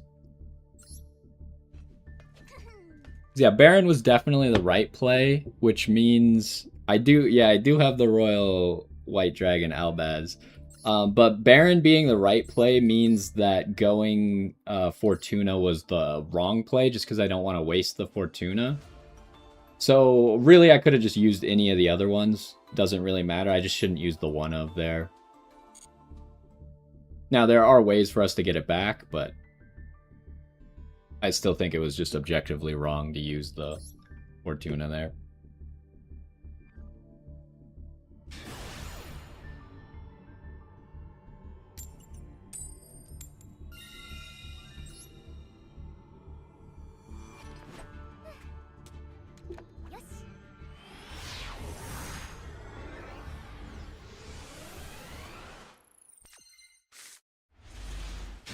Okay, we're going first. This is a pretty good hand. We got Lucina to bait, and then Regina could always dodge if we really want to. Dodge an Imperm. Doesn't seem like he has Imperm, though. So we always want to search. Now, he might have had Ash there, huh? We always want to search Tinia. Unless we're just going straight for... Actually, I don't know. Like, if we didn't have the Regina, we might have wanted to search Regina. It's a toss-up. It kind of depends on what other plays we have, right? Because if this gets ashed, then we might be upset. Surely we just want to make Baron here, right?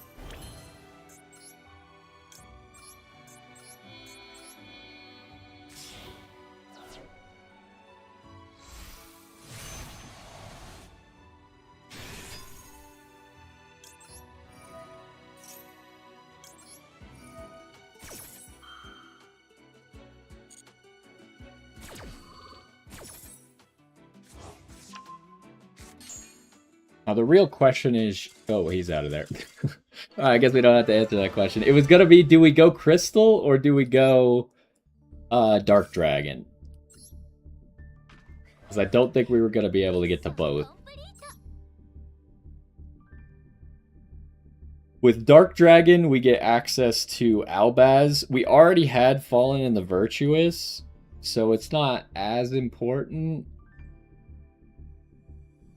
It seemed like we were probably playing against Branded based on, like, sleeves and stuff. Yeah, we were playing... Oh, it's Branded Draco Tail. So I think Crystal would have been... that's a tough one. The fact that he surrendered tells me he didn't have, like, Ketu or Super Poly, which those cards would have ripped through our board. As long as he had Draco Tails in hand to pair with it. So I'm thinking that, I don't know, Malulu just, like, shuts down both lines, huh? Malulu's rough.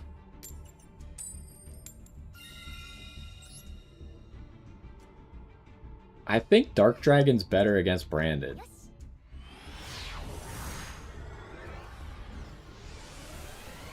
But, like, well, Dark Dragon is better against Branded Draco Tail. I think Crystal is better against just Branded. This is a hand. We got Lucina and a Dream. I Ash that because I have 2 Ash.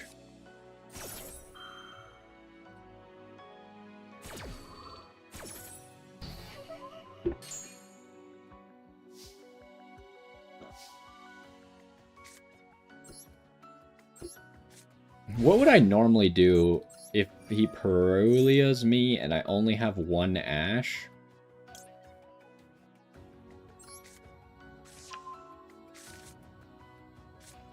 I think I would just let it go, give him 2 draws. But...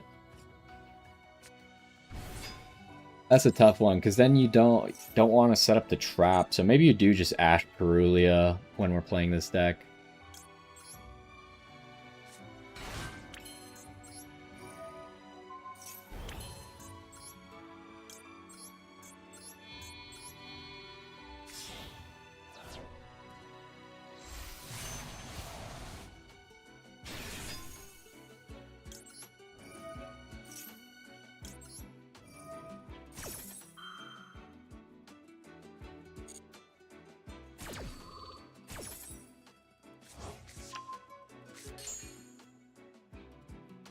Alright, we want Tinia.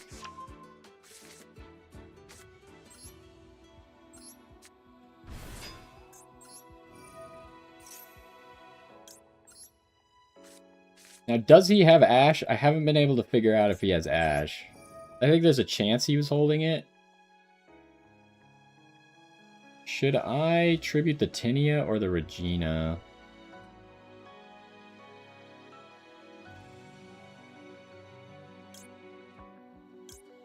I think it should be... If this gets ashed, I'd rather have the Tinia be gone, right?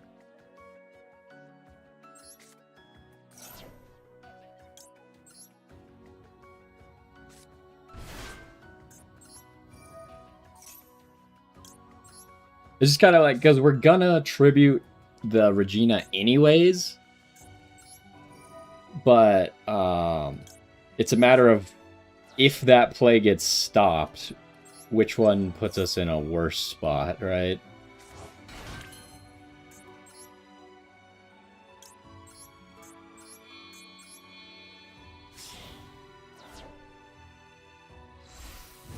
So we're making Crystal here or Dark Dragon? I think because we have Super Poly, I want to go Dark Dragon.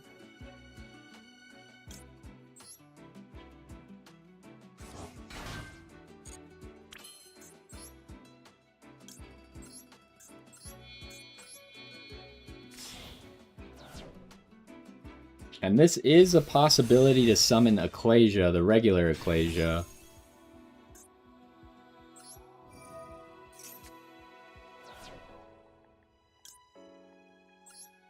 To search Fallen and the Virtuous. But then I'm giving up on the Hand Rip. What's better, a Hand Rip or Fallen and the Virtuous? Like, I feel like it's gotta be a Hand Rip, right? Because a Hand Rip is guaranteed to eliminate a card.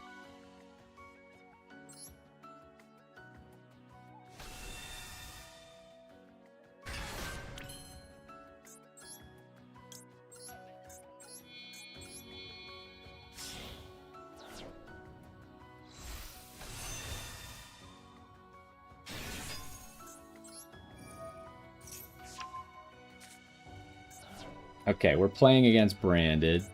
Or at least they have branded stuff.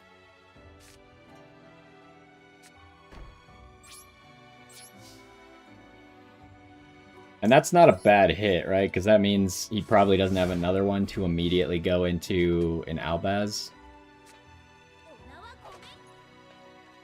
We need to get Strelitzia back as soon as possible. Okay, he's out of there. So there, like, we had an awkwardly weak field that was going to turn into a really strong field, right? We need to, as quickly as possible, get Strelitzia on the field, so then we can use that to reborn Regina. Regina can... Or should I just reborn the Tinia so we don't take up as much spaces? Like, it's, do we want an extra Regina or not? I guess we should just bring back the Tinia because we want the other spaces for Albaz stuff. But I think we're only going to end up using 4 of the slots anyways, so I don't think it matters a whole lot which one we do. But anyways, yeah, we want to get into Tinia quickly so we could do another Hand Rip.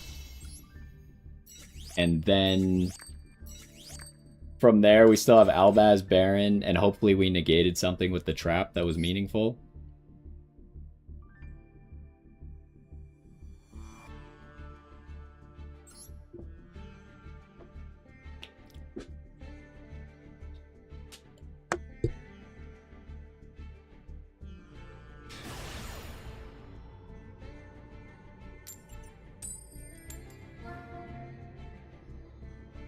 Have we won a coin toss today?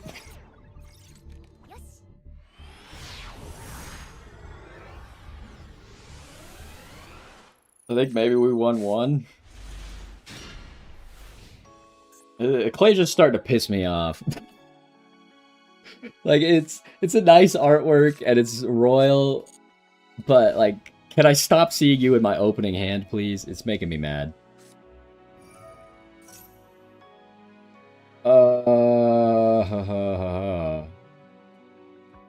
Do we save Ash for hitting a later engage that's gonna draw one? Or maybe we just save Ash for the 0, huh?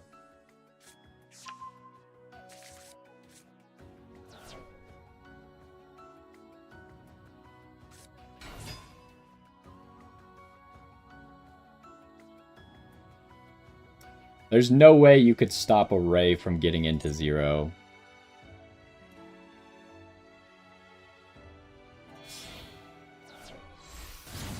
Ooh.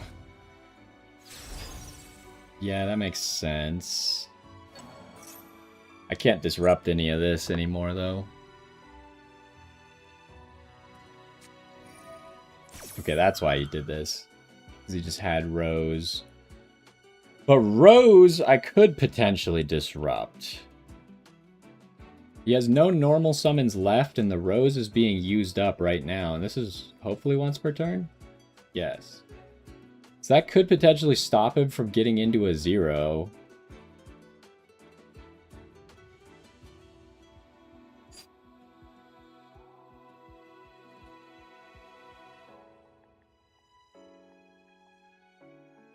Is that a good play?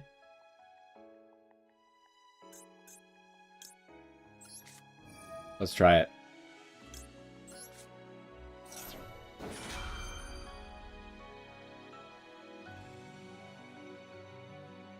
Although if he has Widow Anchor... Well, Rose is going to hit the field, right?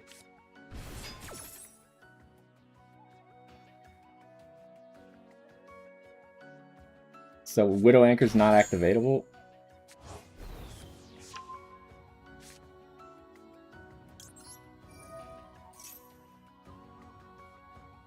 He's got something that's activatable. Does he have Droplet? What's activatable at Sky Striker with a monster in the main monster zone? Hold on, I forgot to read. Ray is only on the Link ones, right? They face up. Link is... Yeah, okay. We're doing this. Ooh. Question is, do I Ash this? I don't think I do. Droplet.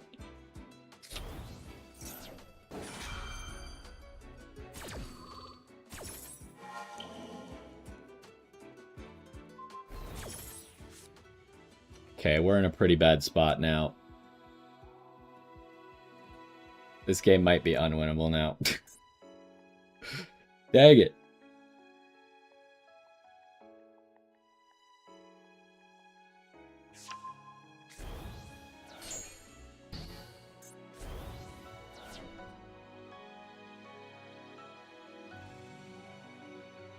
And now he can engage with the extra effect. It's just so unfortunate.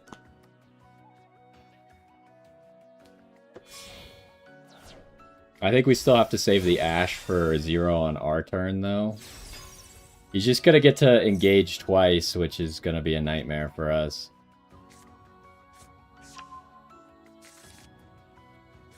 I can't believe this deck is running so many draw 2s.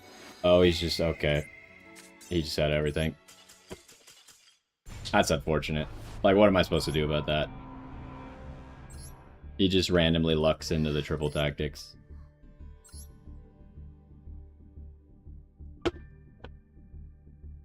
Yeah, I don't know. A deck should not have that many draw 2s. Especially when half of them are actually, both of them are searchable.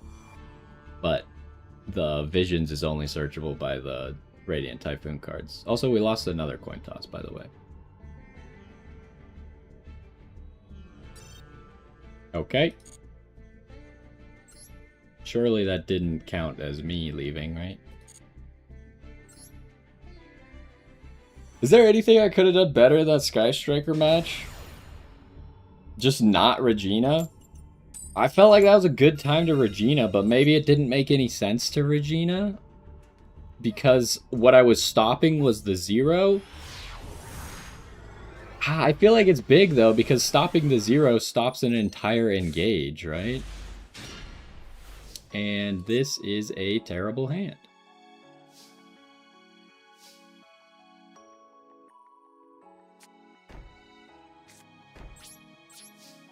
That's just unlucky. We finally get to go first and this happens.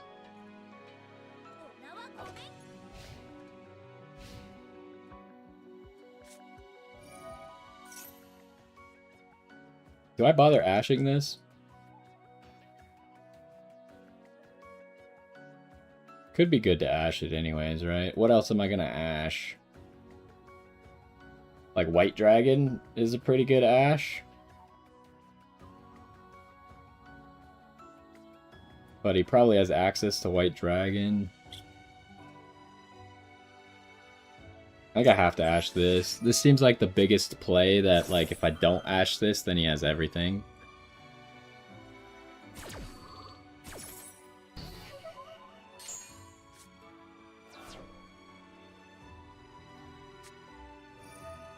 Okay, now he's locking himself out of the extra deck.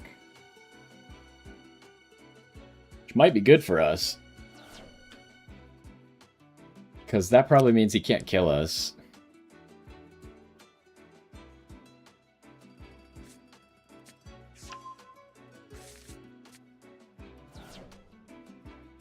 What I'm looking to do here is have him set up a field that lets me summon the dragon that devours the dogma. That would be the ideal.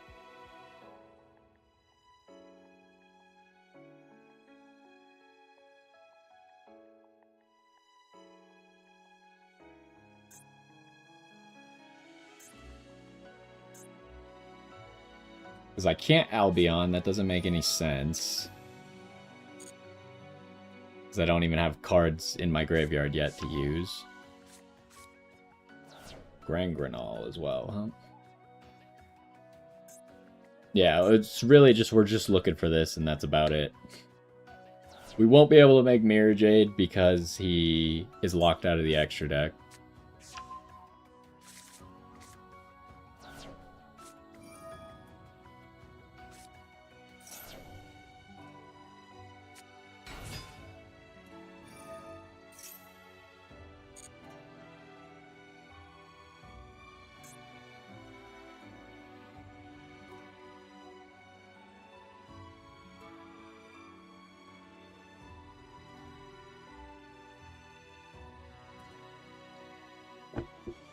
I mean, so yes, Nadir does more as a one-card combo, but if you're going second, it's not particularly good, right?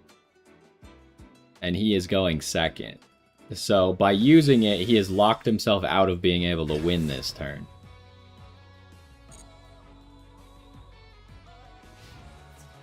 Really? He's not even trying to win, but he's gonna summon Quem in the end phase, right?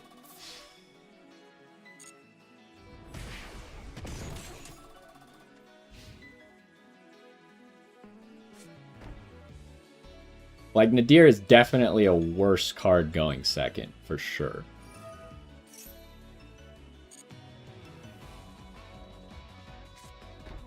Okay, so he definitely already has, but this requires you...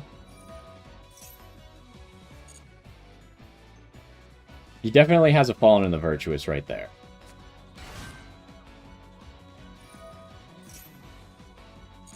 I gotta just wait for this, see if he does anything that I can then activate in response to.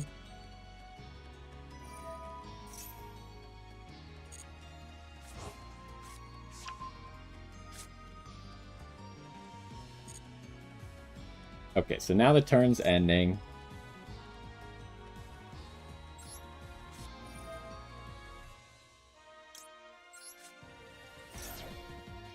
Make this, take that, take that, take that.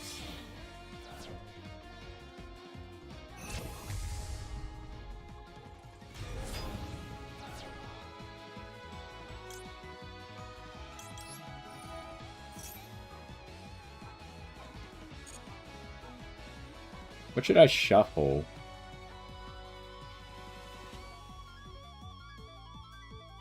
Maybe Grangrenol?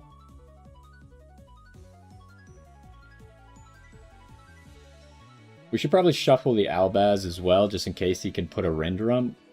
Which he could with this on our turn, put a Rindrum in there. So I think these two are the best. I guess he could just summon Quem, though.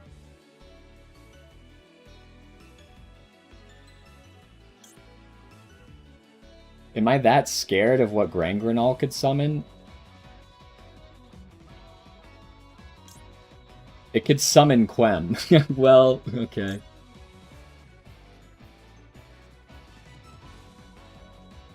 Let's do this.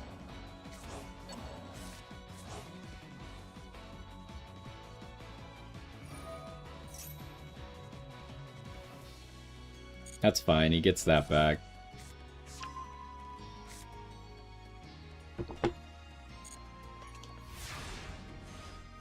There's not a whole lot we could draw that's actually useful here. Yeah, that's kind of useless.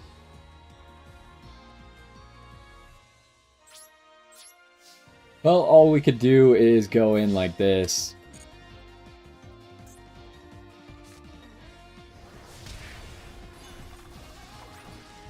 Oh, I actually can. None of these could be special summoned, though. I could summon the Quem.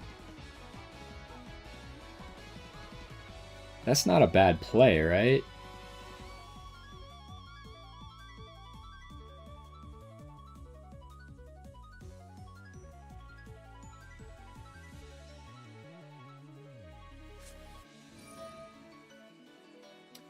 Wait, what?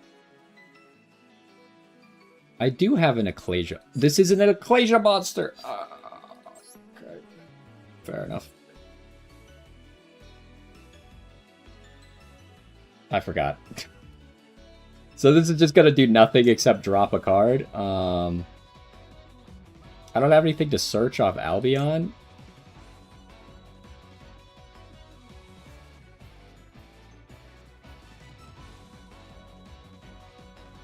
I guess we send you, huh? This doesn't do anything. Or does it? No, it doesn't do anything, right? It's all cards, not just my cards. I thought I was clever there for a second. It turns out you're not an Ecclesia card, even though you have Ecclesia on you. Well, at least we get to search a card.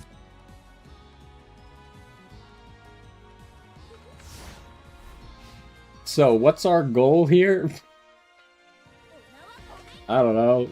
We gotta stop him from making Titaniclad? Wait, he has the Titaniclad in the graveyard. We gotta stop him from making the dragon that devours the Dogma. Somehow.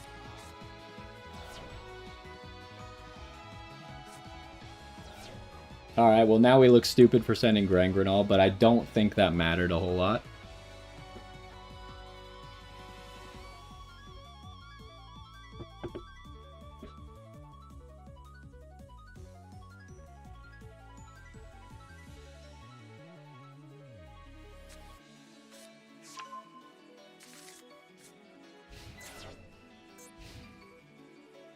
Okay, it's just monster effects.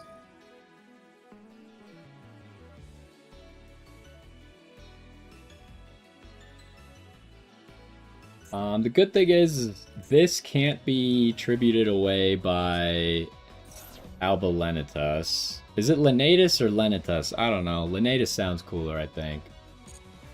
I think we can kind of just let him do whatever for now.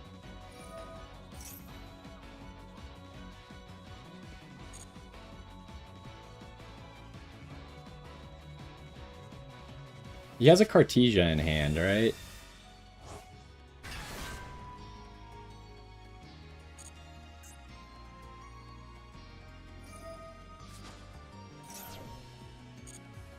This doesn't actually work, right? I guess we're about to find out. Oh, he's going Golden Sword Soul. Okay. Should I pop the Golden Sword Soul? No, I don't think so. I think I have to stop him from being able to summon the dragon that devours the Dogma. Which means I have to, like, on his attempt to fusion summon, pop an Albaz or something. Or I could pop this when it tries to activate. Like, is that a play? He still has Cartesia. Does he have Quem in hand? No, Quem's right there. And he used the Ecclesia. Should I pop this? I don't know what he's trying to summon. Like, do I even care? I think I, like, don't even care.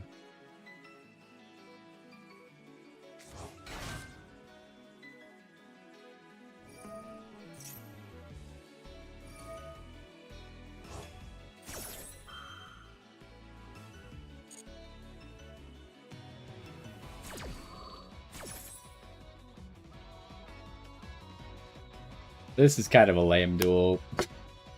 Like, I just don't have anything useful in my hand either. So even if I draw an Elfnote card, it doesn't do anything. Do we want to keep him off of a fusion so Mercurier's not activatable? Okay, so now he could make the dragon that devours the dogma with the Cartesia.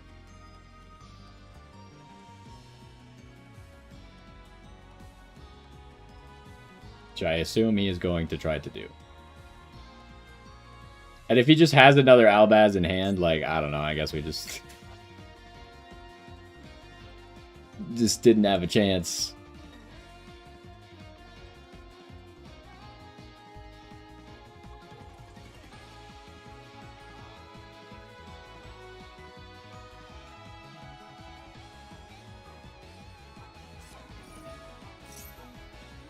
Yep.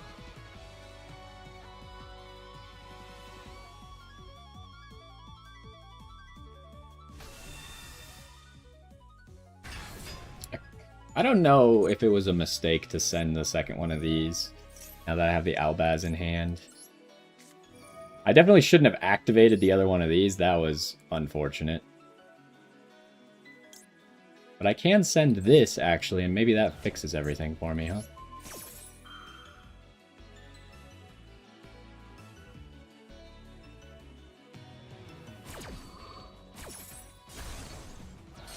Don't have an Albaz in hand, please. Ooh, he didn't have it. He's already used his Grangranol, so... Gets to summon it back.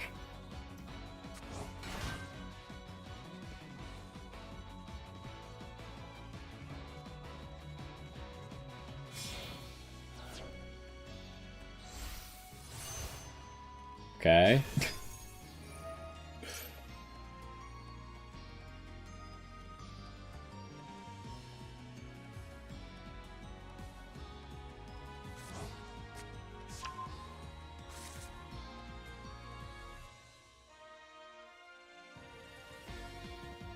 So we still think that this is Fallen in the Virtuous, right?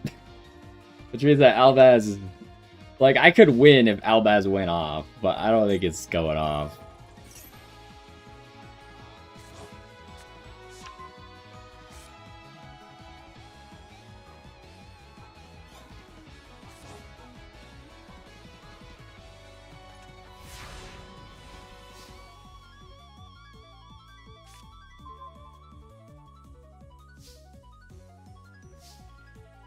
Okay, Regina is not even activatable.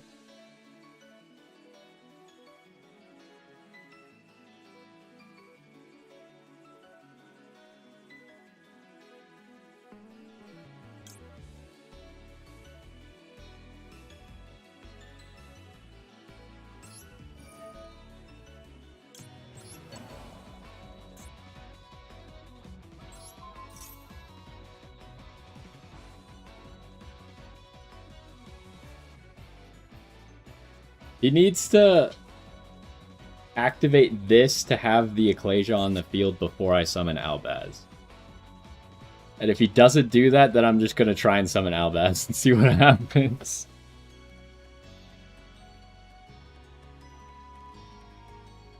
Okay, he's just activating this.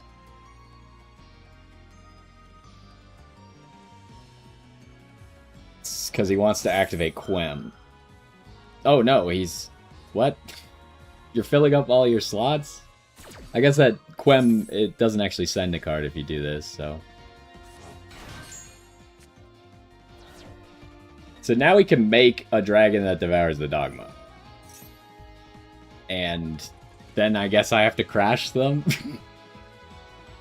Come on, man. Oh, but then I can't do anything because this is activatable. This is so stupid. It's just someone playing with everything versus someone playing with literally nothing. Like, it's kind of ridiculous.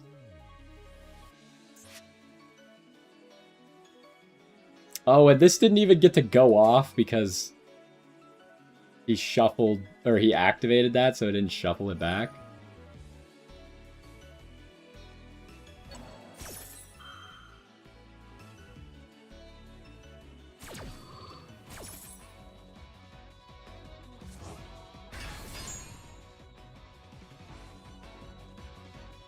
So I need to get the fusion monster that says Albaz on it off the field. Okay, yep. Alright. Wait, you just made my Albaz activatable? How nice of you. Okay, so it's like all up to him to make a mistake right now. Alright, he did not make a mistake. There's no Ecclesia monsters anymore? Well, I didn't foresee that outcome. Yeah, okay. I didn't realize he was trying to purge all of his Ecclesia monsters. That's unfortunate. Alright, he's got it then.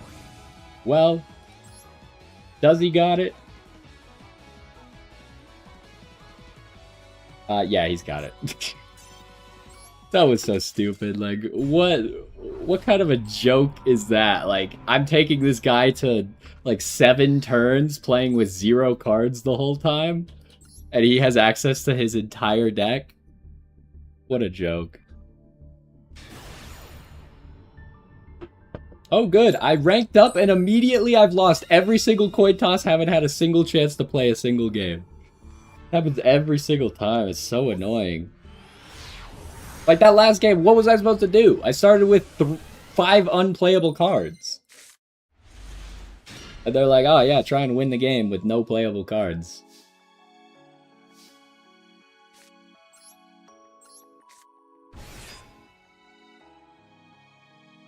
Okay, he's got to be Imperm or Effect Veiler. Which we could dodge if we want. Didn't have to dodge it though.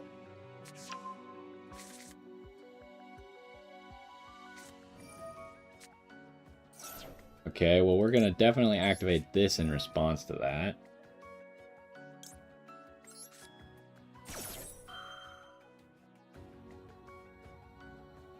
So was it Aurelia the whole time that he was thinking of?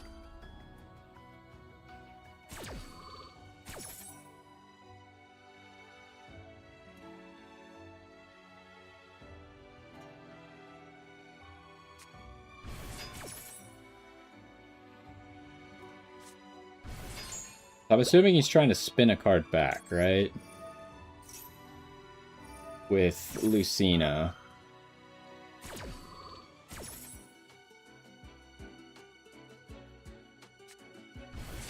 Yes.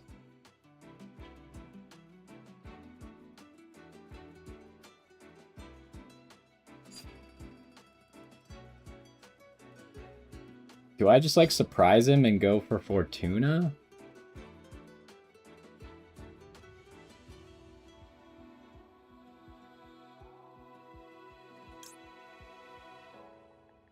I think the better play is just to go for this.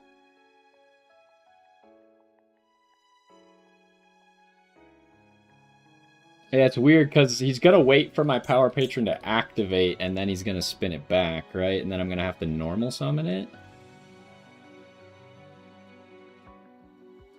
But I think that's the better play because otherwise he could just spin it back once and then I'm in a really bad spot. Yeah, 2 Power Patrons.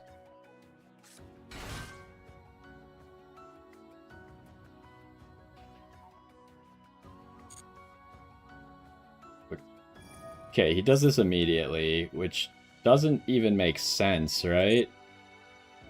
He should wait for me to... Well, you say that, but he's got Perulia going, right? So if I normal summon, he draws, and then every Elfnote play I make, he draws.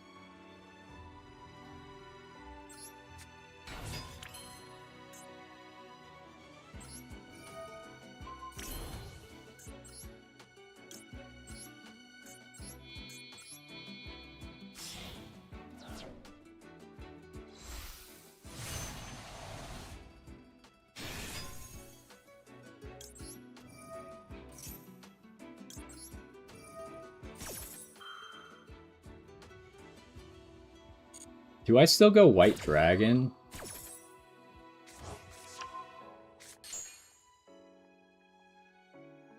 Yeah, I mean, I think in hindsight, like, I didn't actually need the second power patron.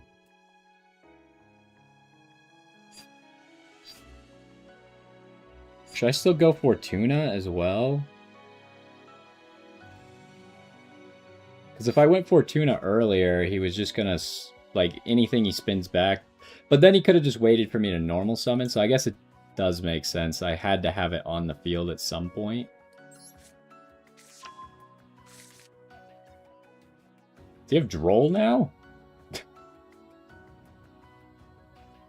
Okay, so with 2 more draws, we could give him...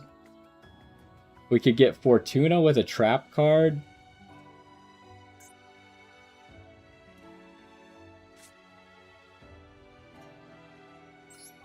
I think we gotta give him 2 more draws.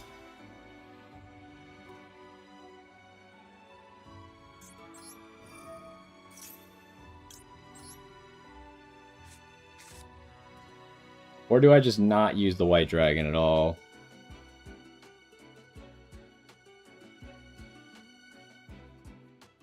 I think I just don't use the white dragon. Yeah, I know I gotta pop the Lucina. I was just waiting.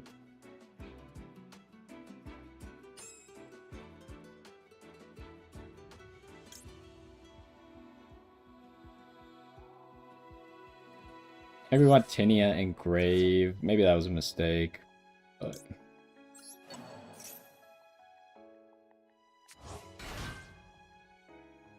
it doesn't matter to negate something here.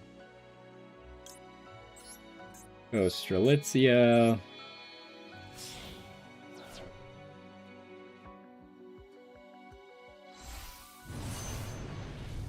I think we want Crystal against this deck rather than Dark Dragon.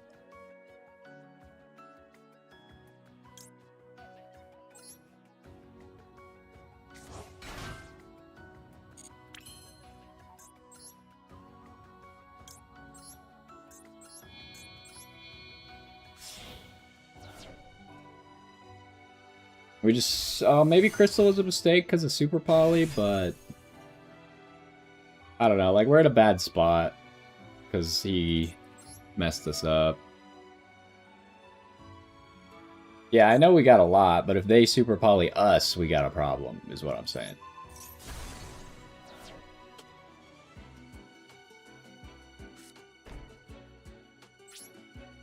Because they could get rid of 2 negates with a single Super Poly, right?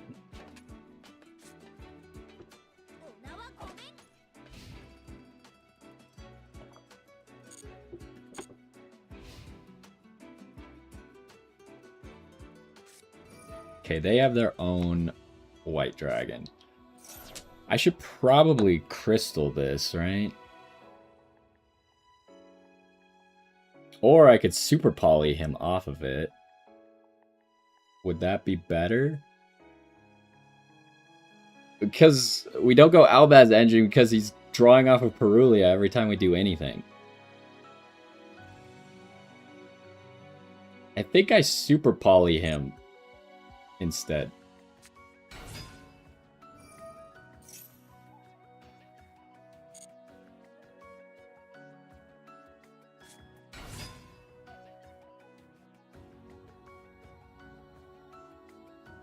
I think I just do it now before he can do anything else.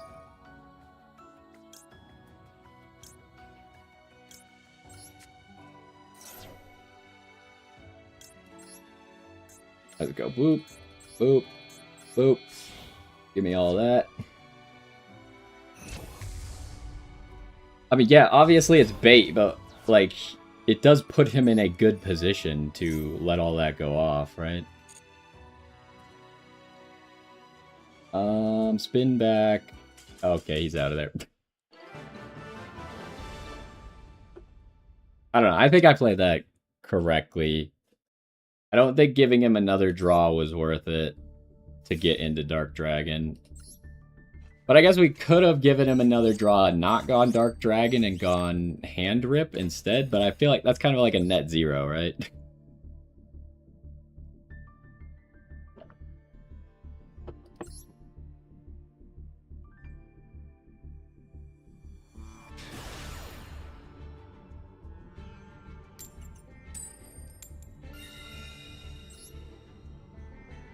Hey, we get to go first.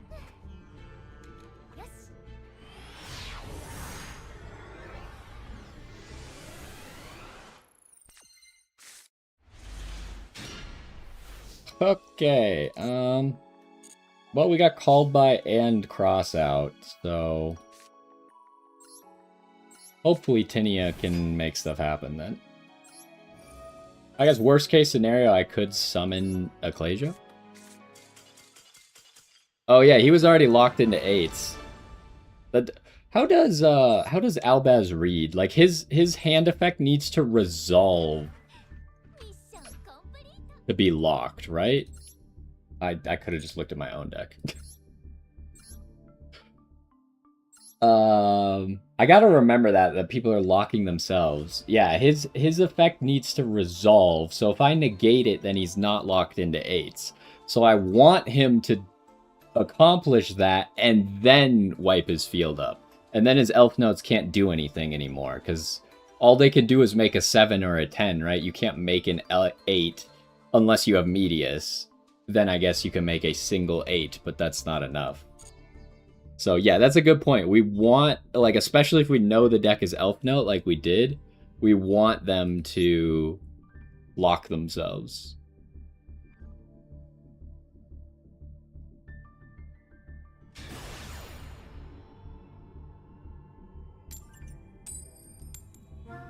Alright, well, it was short-lived getting to go first.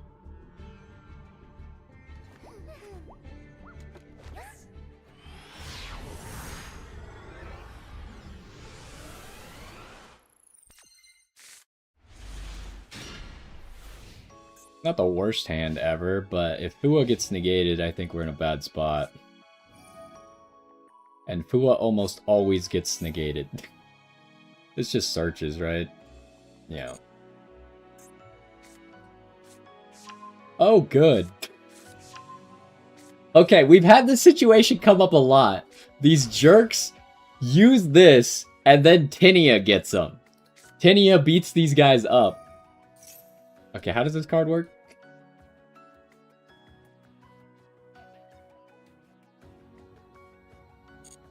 Okay.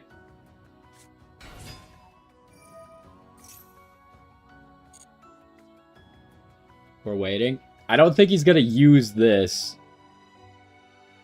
to make a monster, right?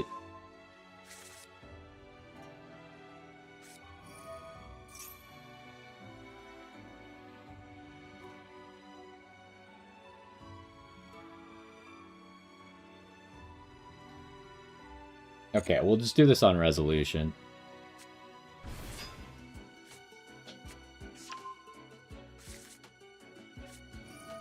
Wait, what? You just get that.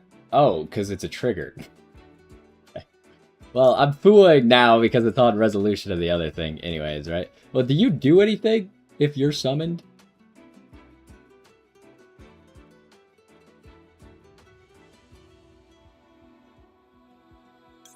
I don't know, I'm just fooling now.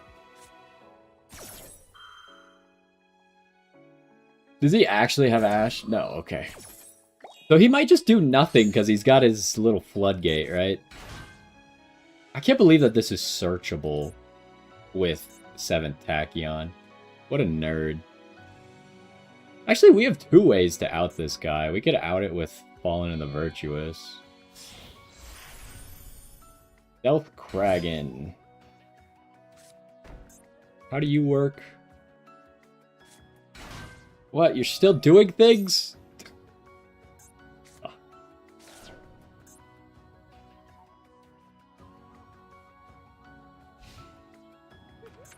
You just pop a water monster, right?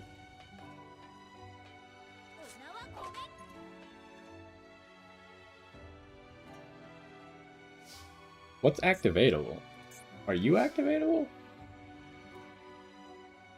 This is not a quick effect. So this must be activatable?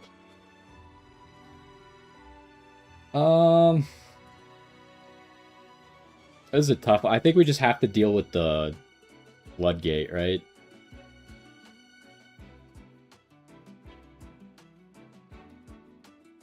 Yeah, because he has the Kragan, he's just gonna pop Tinia.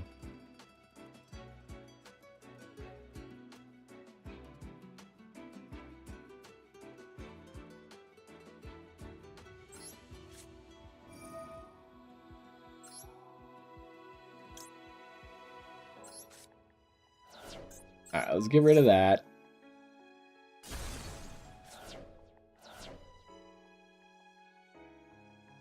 I think I theorialize first.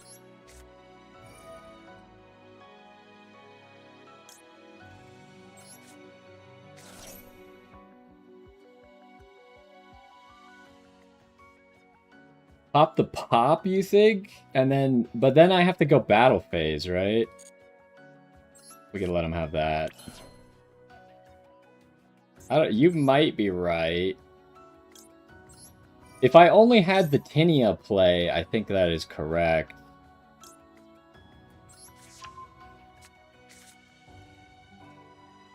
Oh, the pop goes into another pop?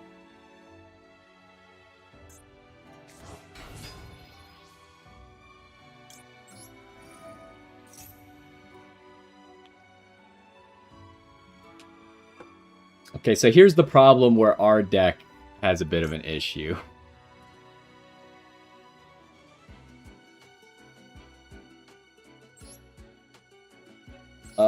Our deck needs to summon like this, and he might not pop this.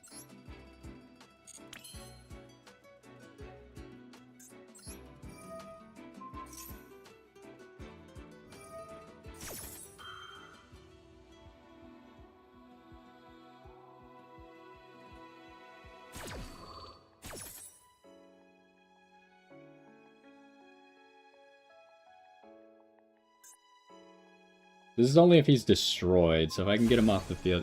Okay, he did go for that. I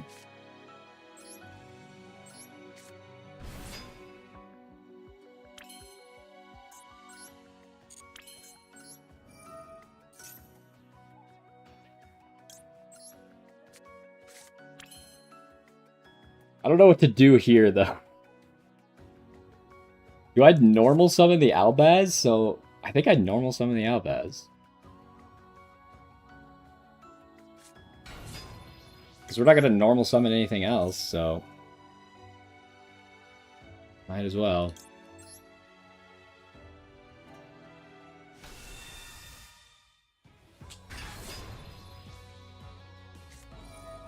Are you for real?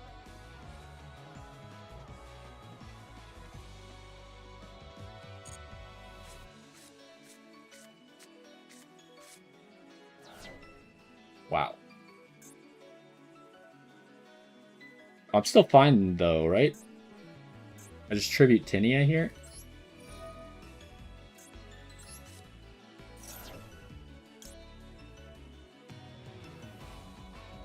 Summon Regina. We can't make Baron, unfortunately. I already normal summoned.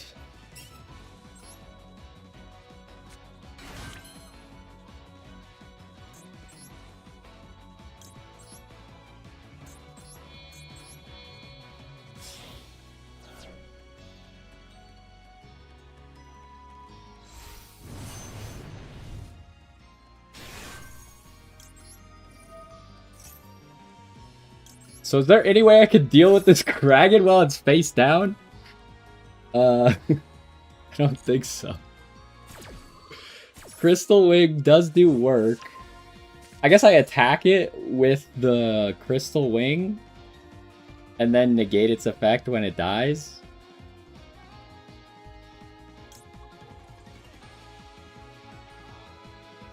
I guess I need to do Fortuna. Even though I have the trap in hand, I need Fortuna. Because otherwise I can't get the trap face up. Oh wait, hold on. Don't summon Fortuna yet. Oh, I have to now. That's fine. That's okay.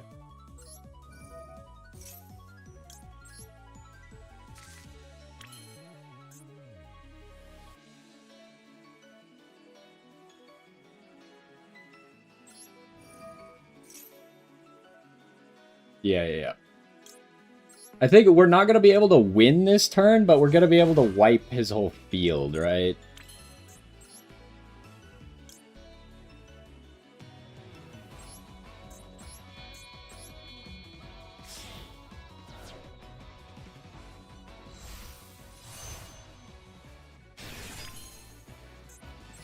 I don't see how I win. I'm not seeing it.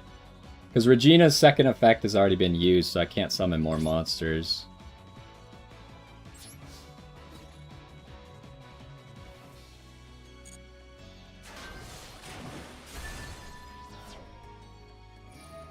He is going to be on top deck mode, that is correct.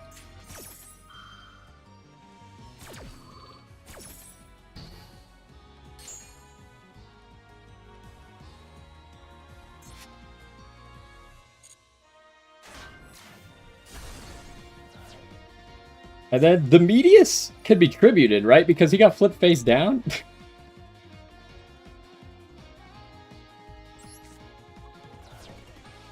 And then I want Tinia. I could just hand rip with Tinia the second he goes into the draw phase, too, so... Like, I could do damage here with Regina, but I don't see the point. I think I just hand rip with Tinia immediately and call it good.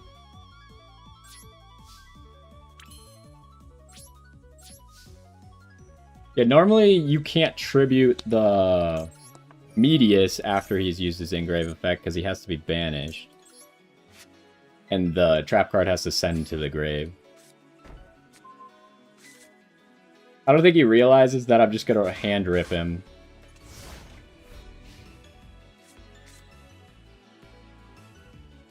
Oh, he gets to... What? What does this do?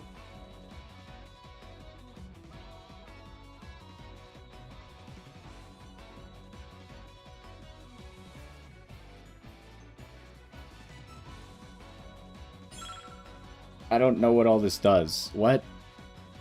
I gave him this card. What the heck does it do? Oh, I think if it doesn't stay revealed, then he loses, right? Then he doesn't get to do that? It has to stay revealed? Did I read that correctly?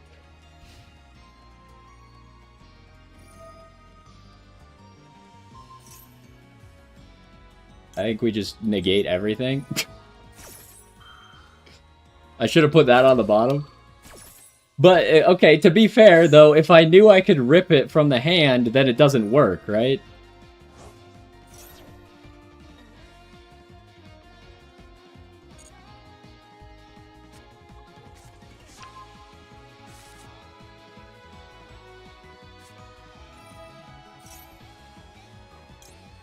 Does he still have more after this? Like, I don't even know what's happening at this point.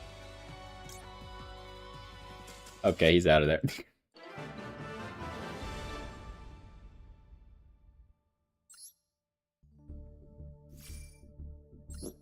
Like, so because it has to stay revealed, that's like a really weird interaction. I've never seen that before. The card reveals when you draw it for your normal draw only, but it has to stay revealed until main phase 1. So if you have a way to stop it from being revealed, which we did, then it doesn't get its effect. That's crazy. I've never seen that before.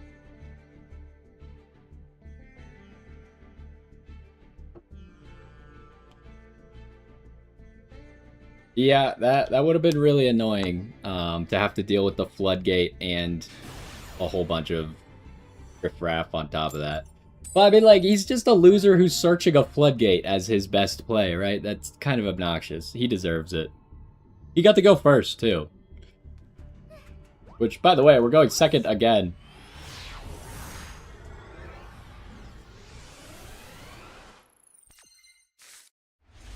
Okay, we got a lot of go at second cards, and then 2 normal summons. I think Ecclesia's gotta go. I'm just not working out. I don't think the sometimes getting an extra Fallen in the Virtuous at the end of your turn is worth it. Do I Ash you?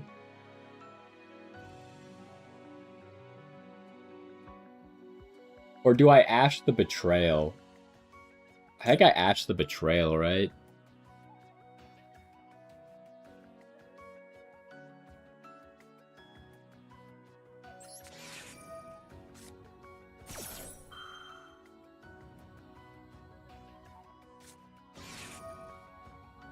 Okay.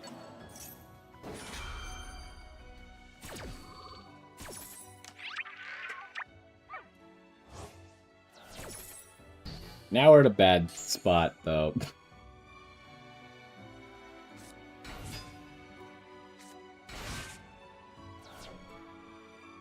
I mean, it's still maybe okay. Oh my gosh, if he looks at our hand, we got problems. Oh! We got no playable cards, I gotta surrender. If we had playable cards in hand, but come on, man, really?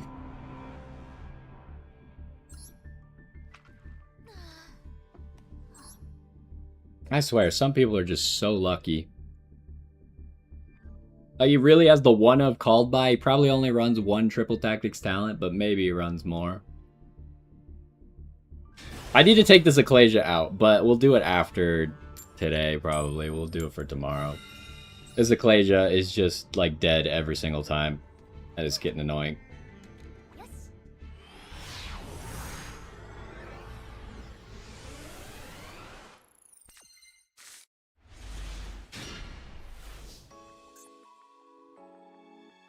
It's Ecclesia again. Oh, good. Do I Ash this? I think I gotta try and Ash it. Yeah, he wouldn't have committed.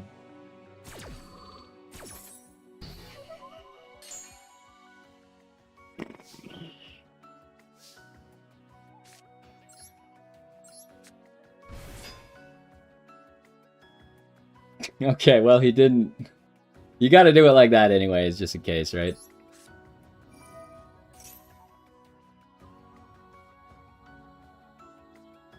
Alright, let's hope he doesn't have Ash.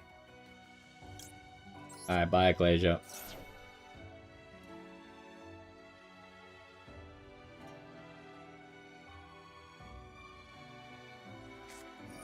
Another Fua. That sucks.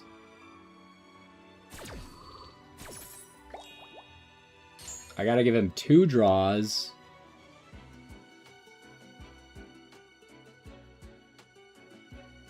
Is there any reason for me to not? Well, I guess I can't Regina now anyways, huh? Is there any reason for me to not Lucina? Just like go big? It doesn't actually give him any extra draws. Oh, I guess it does give him 1 extra draw. Because I'll summon the Power Patron from the deck.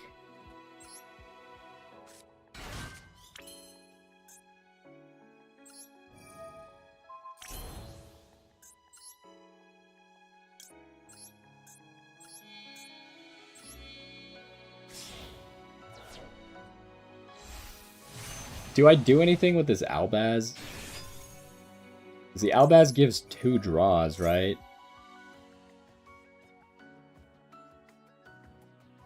Did he really draw into Ash now? If he Ashes this, that removes a interaction.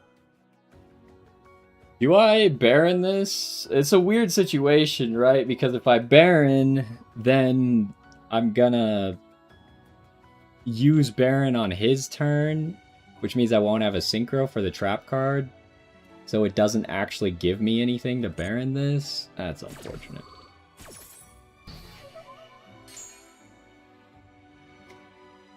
I kind of feel like I have to White Dragon to just to have the Ecclesia on the field.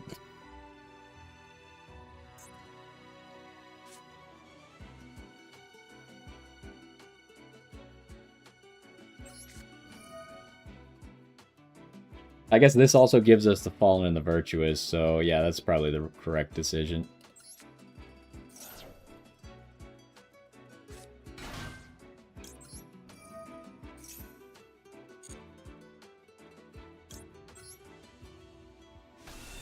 Although we don't have a card to discard for Albaz, huh?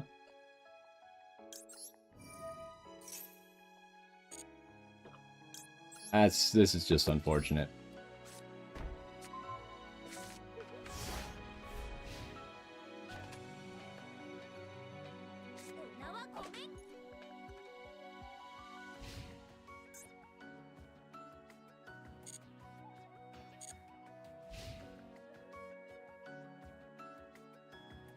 But we can just summon another White Dragon and have a whole bunch of bodies, but like surely he can just win here, right? Okay. You're so cool, dude.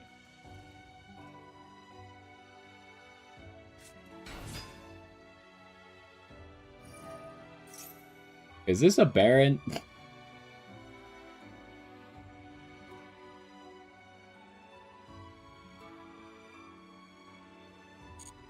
Oh, he didn't want to lock himself into 8s, so he's hiding something.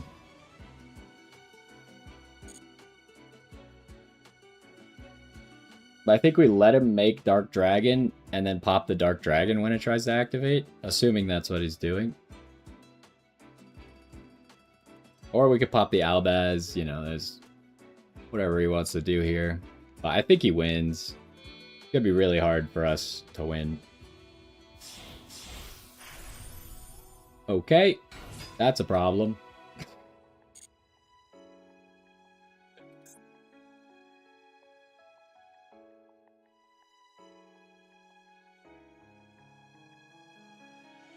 Does he have something to negate Baron if I negate this guy?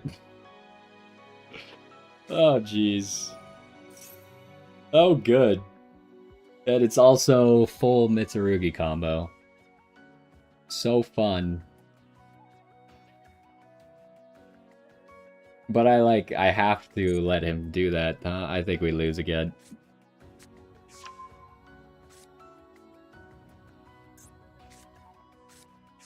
This is so stupid. Imagine starting with 2 Fuas, White Dragon, and full Mitsurugi combo in your hand. What a world.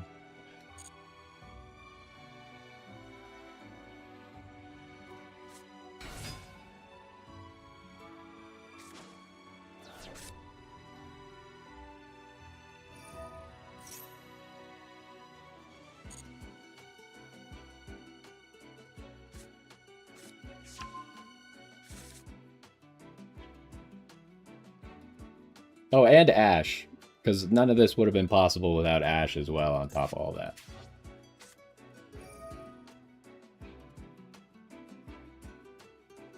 I should just get out of here, right? Like, surely he can figure out how to win this game.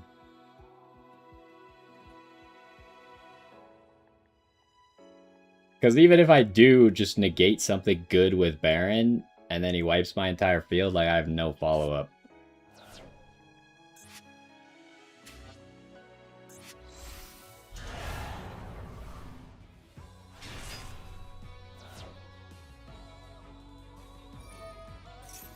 But like I said, I have no follow-up. I just lose the game, right? I just gotta... There's no reason to play this. He got the perfect hand. You can't do anything about that.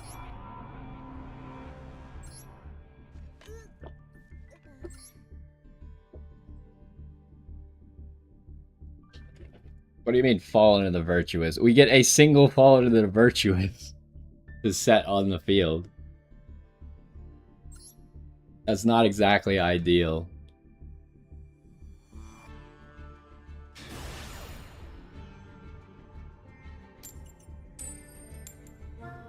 Like, fall into the virtuous isn't full combo for us. We're not a branded deck. And we get to go second again. We got to go first once into double Fua.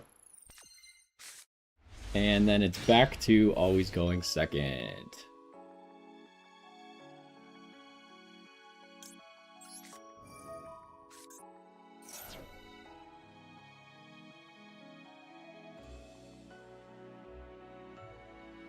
Well, most people only play one Welcome Home. That's very common. Some people play 2, but... I guess maybe 2 is better in this deck. Because, like, the reason that I wasn't playing 2 in the Fiendsmith version is because it locks you out of links. But...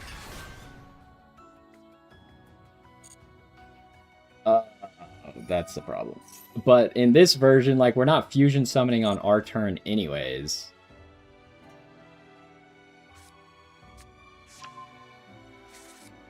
Is this tier limits? Yeah, maybe I'll take out the Ecclesia and put in a Welcome Home. That would make sense.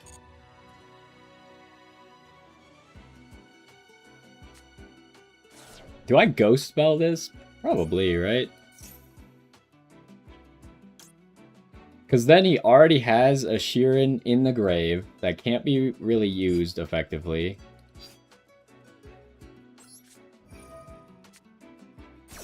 Maybe not. Maybe there's something more important later on.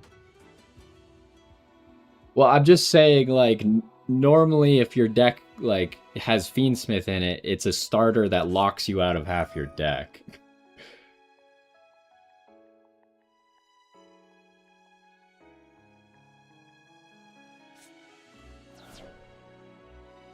Okay, so he's popping that. He's got to discard the what's-her-face, the tier cash. So that he can mill 2. I don't know what else he's doing, though. Is he just trying to luck into milling Havness? Like... And we actually have crossout for his own Fallen and the Virtuous on our turn.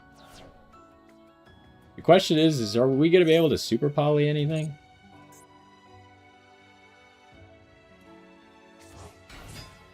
Yeah, I hadn't thought of that, so that's probably a change that I'll make after this.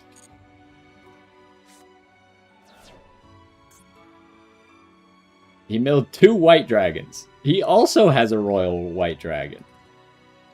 I was like, what the heck? Am I looking at my own deck here? What's happening? Okay, he got rid of the Fenrir, so now... I can't Regina that, so okay. Have fun.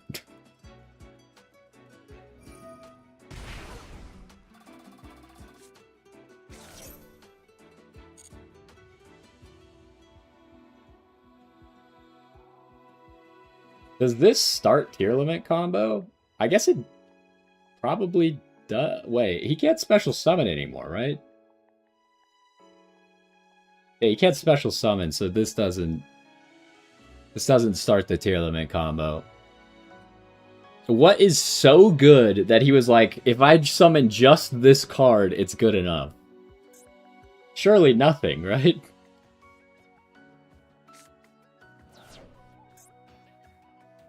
Okay, why are we sending this? You already have Fallen of the Virtuous.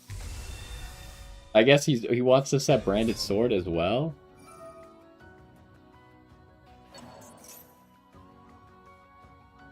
What was that? Okay, yeah, that's fine.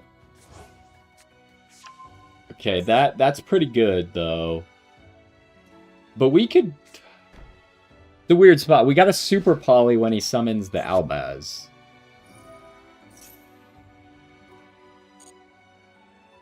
So we know that this is Fallen in the Virtuous. And this is... Whatever he sets now is going to be Branded Sword. Branded in red. Okay. Wasn't expecting that.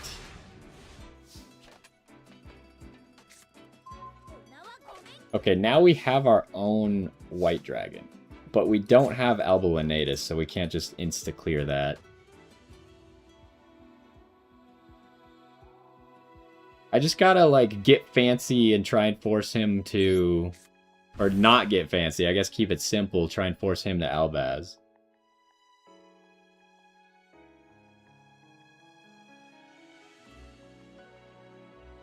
Yeah, I just gotta wait for this. Also, how do you read one effect mod? Okay, they don't have to have a level or anything, so I can use the Anaconda. He's giving me the Shiren? What are we doing here? Is he doing something I wasn't expecting? Oh, he wants to pop the Shiren with his Fallen in the Virtuous. That's clever. He wants to pop the Shiren he puts on my field to trigger a fusion summon. Although... Oh, he has tier cash. Okay, he also got rid of a Druis Worm, which actually really sucks for him. What am I dropping here, though? Am I dropping the white dragon? Because I need this to stop him from using Fallen and the Virtuous. I need the trap card. I think I need to keep Regina. I guess it's gotta be you.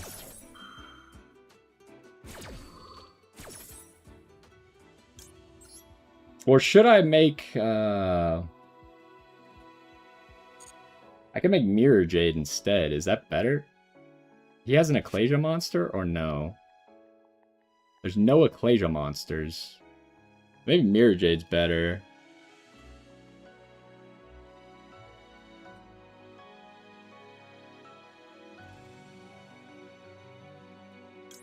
You really think dropping Regina was better? I think that he might pop Tinia after all this happens, though.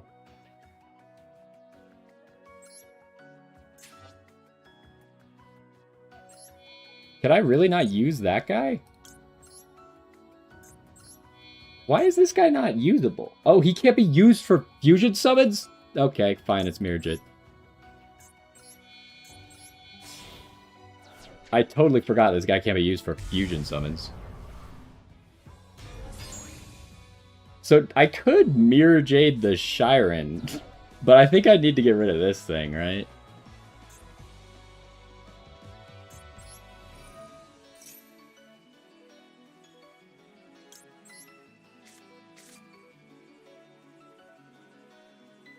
Yeah, I forgot. He's got, like, so much stuff, like, he can't be targeted, can't be used for fusion summons, like, come on, man.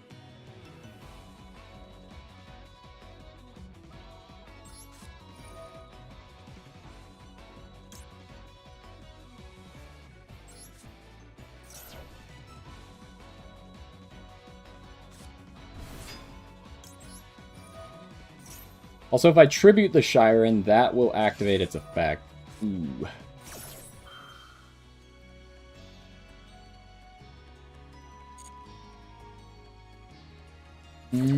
It was a mistake to use the Tinia, huh?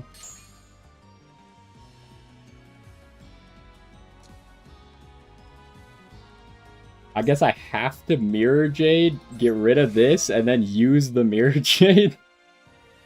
Wait, I have Rindrub, but this is only my opponent's turn, right? Oh my goodness.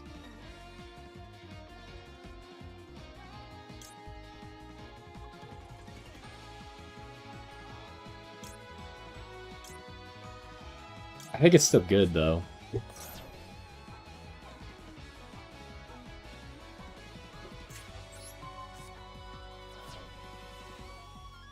This is such a complicated game state.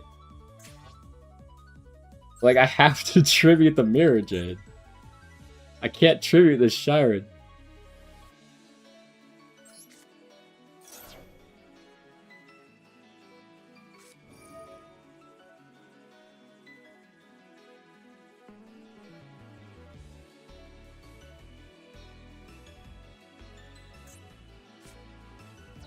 Ooh. Wait, but he already activated this, right? Yeah, he already activated that. What did you just target? You did target the Shiren. I have to stop that.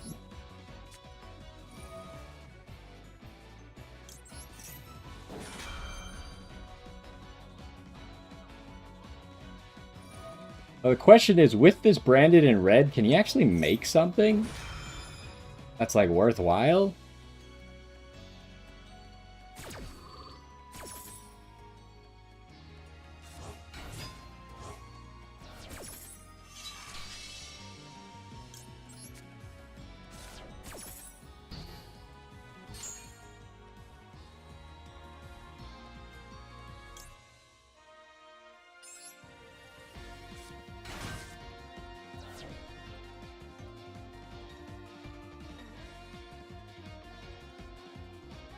What could he still do? It's really just the branded in red. I guess he can make Albion, like, he still has stuff. I don't know how he still has stuff. Because he can make Albion, make Mirror Jade.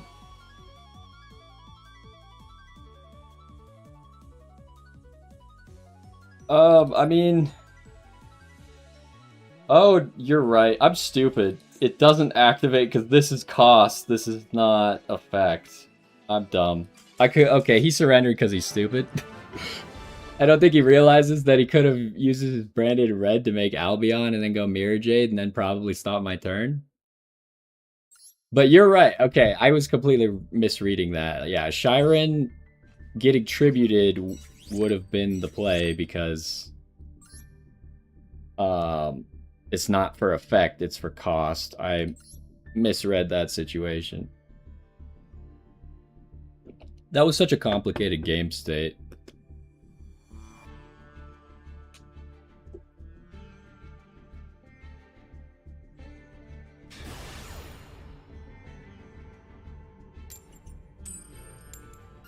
But he also, if he didn't want to disrupt my plays, he could have made the Dragon that Devours the Dogma with the branded in red. And then I would have had to figure out how to out it.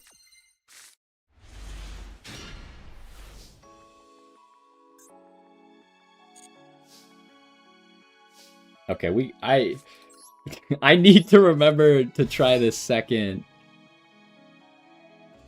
Okay, he's out of there. Okay, I'm taking out Ecclesia. I'm sorry, Ecclesia. It's just not working out. We're gonna try that second welcome home. Alright, get out of here. Give me a second one of you. Alright, we'll give it...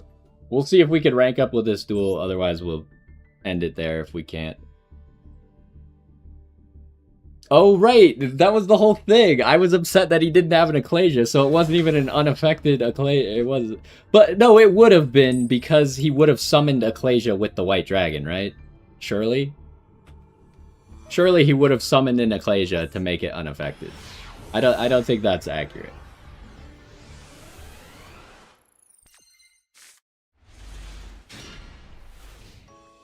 Okay, we got 2 Super Polys. Very interesting.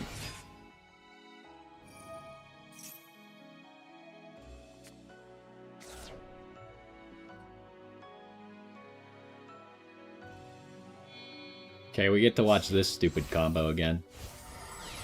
He couldn't summon an Ecclesia? Why? Did he already White Dragon? Oh wait, can you only use... There's no way, right? You can only use this effect. He used this Albaz. Did he not? Did he use the other Albaz as well? Are you sure? Because I think he surrendered on the activation trigger of it.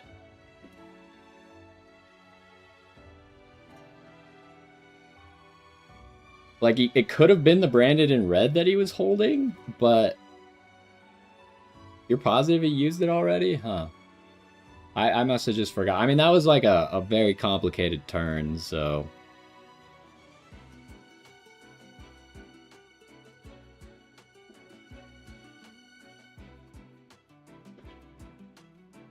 But it says this effect. You could definitely use this effect and the White Dragon in the same turn. It doesn't say you can only use Fallen of Albaz once per turn. It says you can only use this effect, and this effect is not the same one that White Dragon has. It would be a different effect, right? I'm pretty sure I've used both in the same turn. Yeah, I know he used the original one. I've definitely used both Albazes in the same turn.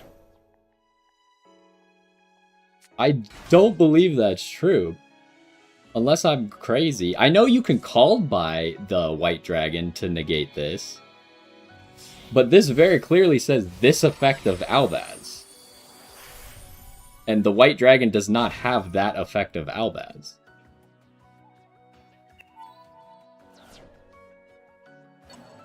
He can only use the summon effect once.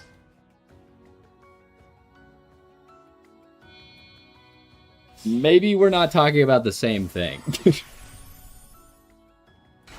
I'm talking about the White Dragon summoning an Ecclesia from the deck, and then the branded in red bringing back a card, and then fusion summoning with his field into the Dragon that Devours the Dogma.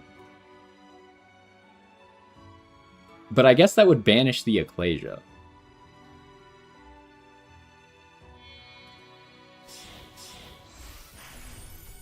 I wonder... I might go test this out. I don't know what this guy's doing. Oh my gosh. Are we really doing this kind of cancer? None of this locked you into Xyz summoning?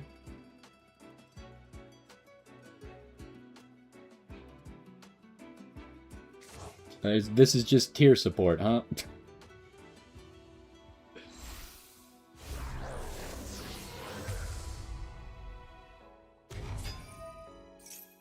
I want to try this, because I don't see any reason why it should work like that.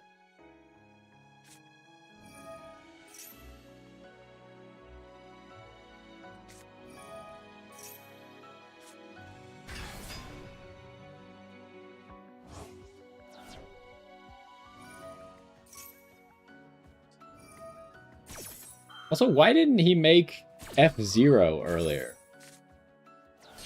Shouldn't he have gone into Draco Future to protect, like, all these tier limit plays?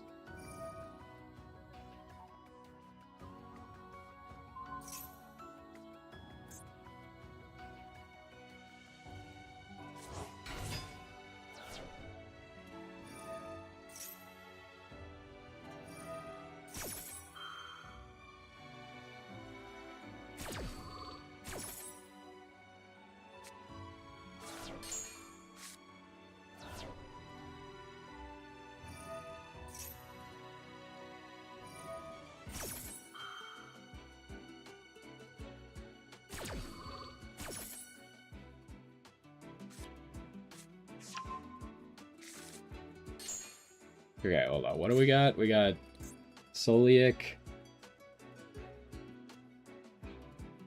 And we're making Rukalos. Nope, we're making the other guy, Kaleido Heart.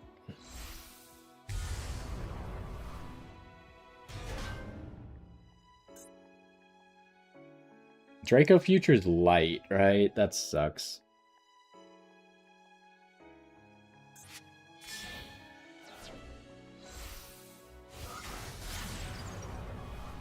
Ooh.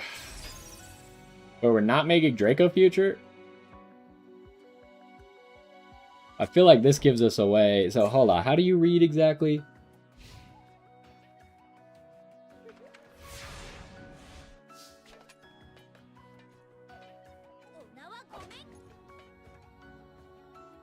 Okay, that's gonna be annoying. But I can Ash that, right? And this is Solic. So if I set Albaz, Super Poly, I could get rid of the IP and this guy, and then Ash this guy, right?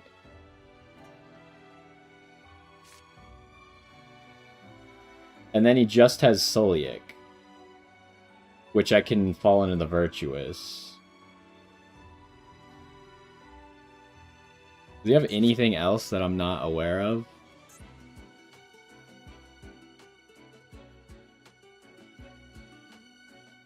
Okay, that can draw him a card. We gotta try this play, huh?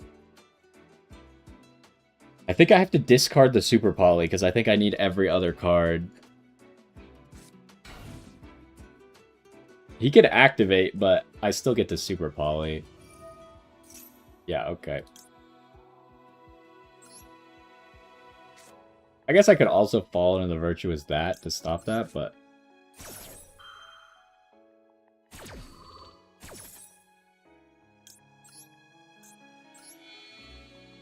Oh, this guy can't be used as fusion material either! God dang it. Alright, alright. Then instead, we're making Mirror Jade.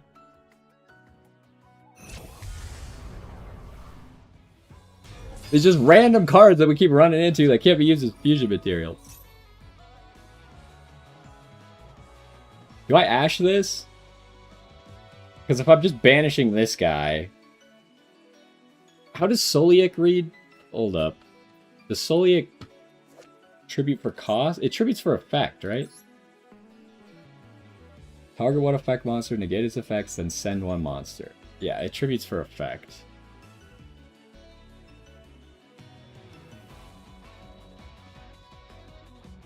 But if I pop it, he'll use it to search. He's milling 3. He does have snow.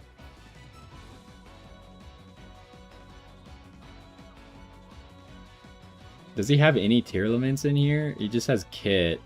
So, like, the odds that he mills a Tearlament is pretty high. I think there's nothing else for me to Ash, right? So we should Ash this. You want me to pop that? You think that's better?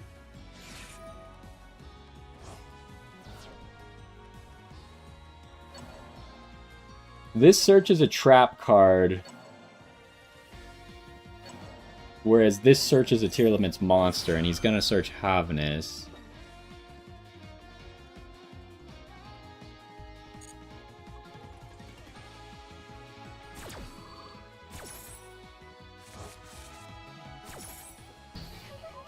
Maybe that was a wrong Ash. I mean, it feels like a weak Ash, for sure.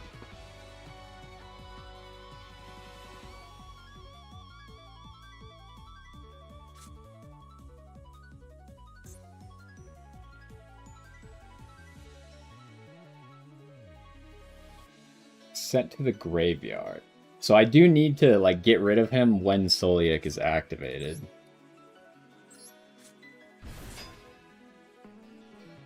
Wait, this is an Aqua monster. I don't think there's any way I could play around all this. Yeah, the Ash was weak. But, I mean, like, if he does get a Rule Colossus, then I probably lose to that. There's not a whole lot I could do here, huh? I was really hoping I could deal with this guy, but I forgot he couldn't be fusioned.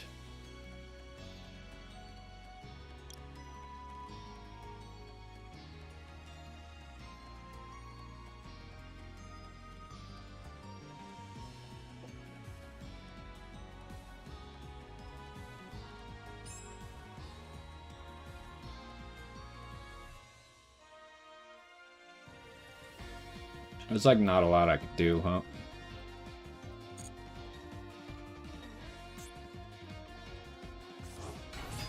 We need to see what he's gonna hit with snow, which is probably the Tinea.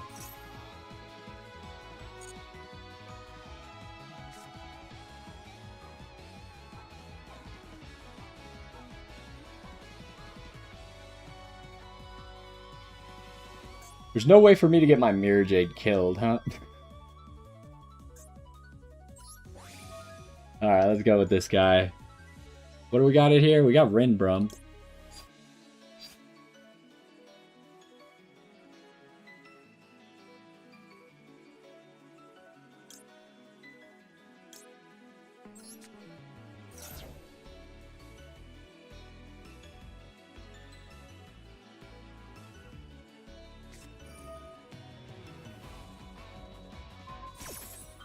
Okay, there's that. He gets to search a monster. What do I send here?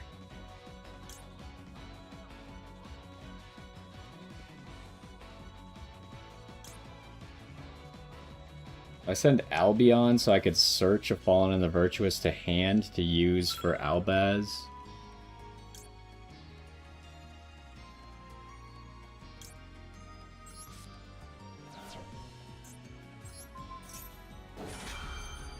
I think we're at a bad spot.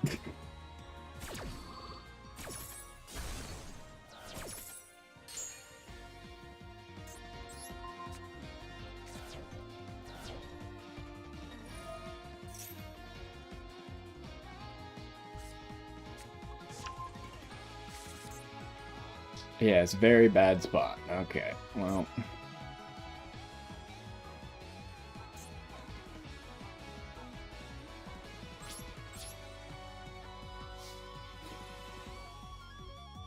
Do I have to... Wait, do you activate?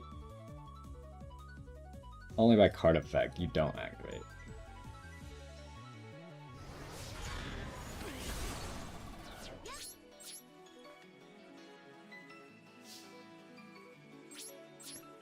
This is a rough one. So we need to add this to hand, because popping his cards isn't that great anyways.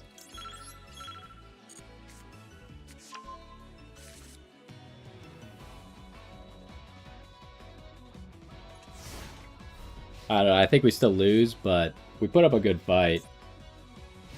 His kit is used up.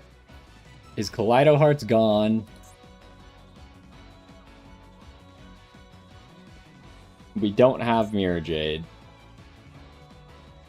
It doesn't even tell you that Mirror Jade can't be used this turn.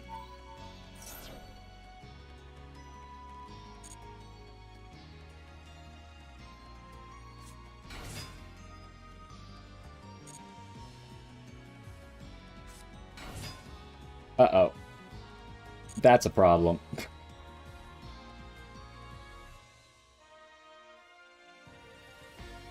That locks down the Rinbrum completely.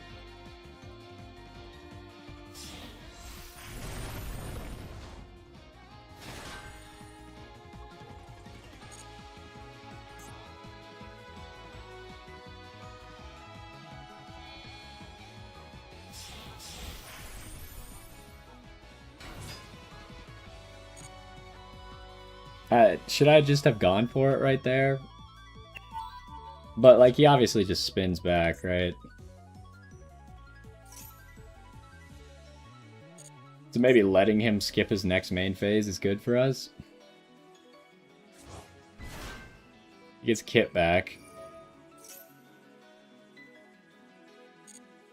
Okay, well, at least Kaleido Heart is gone.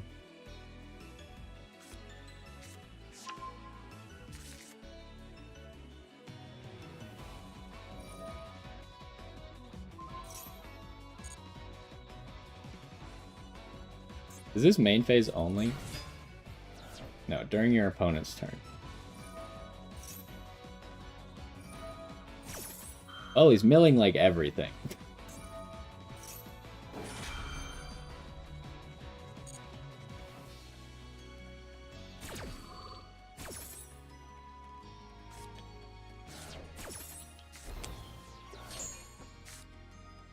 You think we can get him to deck out?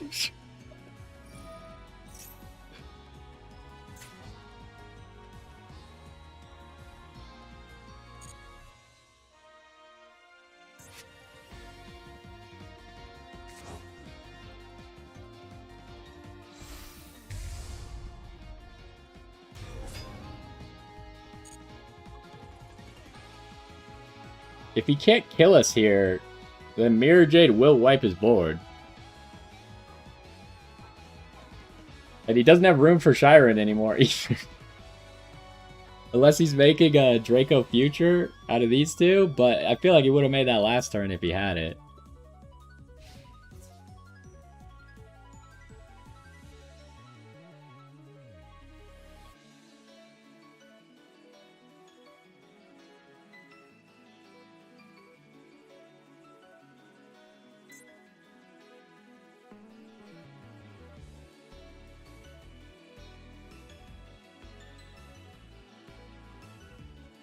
Really?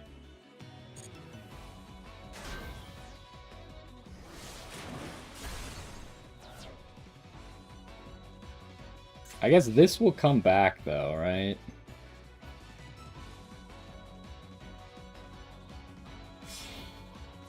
Oh, he's not even killing Mirror Jade. Oof. Getting rid of Mirror Jade. Wait, he's going for Albaz? I mean, do I just force him to use the Keldo? Like, I don't really have a better choice, right? Might as well get the Keldo out of here.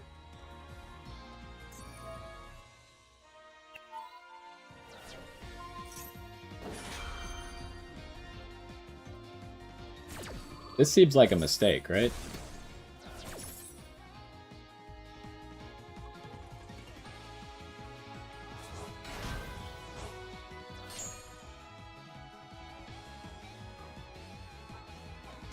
I could chain block the Albaz with the Mirror Jade?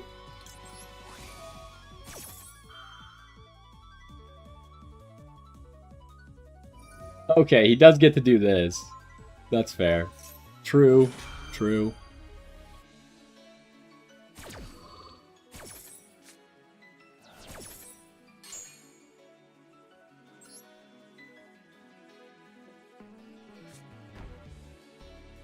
Do we know what he set? I don't think we know what he set.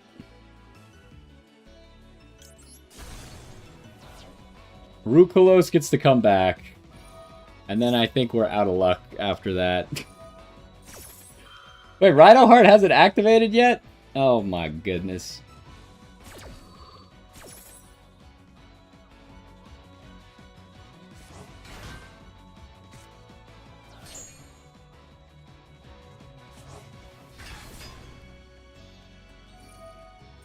I mean, would it have mattered?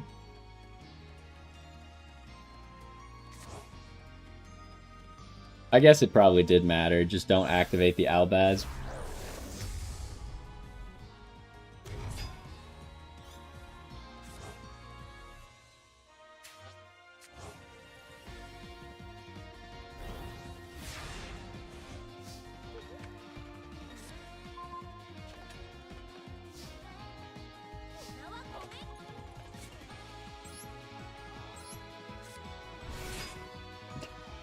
There's nothing we could do, unfortunately. Unlucky. We really had, like, we did pretty good for him having a completely uninterrupted turn 1. That's unfortunate. Okay, so I mean, we didn't get to the chance to actually see Welcome Home do anything, but we'll keep trying this deck and seeing changes that we can make. But that's gonna do it for this one. Hopefully you enjoyed, and I will see you next time.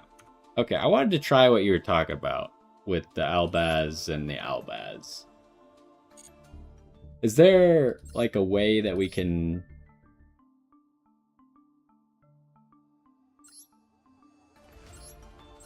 I need something that, like, makes it easy for our opponent to definitely have that, but it'll be fine.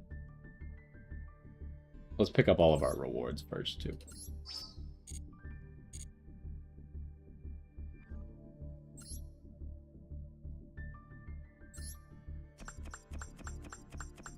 Man, we went second, like, 75% of duels today again. Happened last time, happened the time before. We just go second almost every single time. It's crazy. Surely the S-Forces have lots of light and dark monsters, right? That would make it the most likely to work. Not that one. Oh, go back. This one.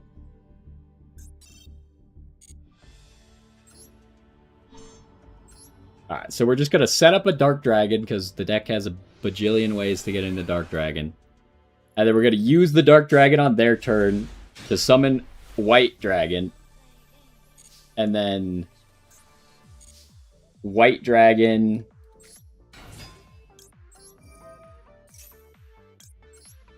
will summon Ecclesia. Ecclesia will summon Albaz, and we'll see if it activates.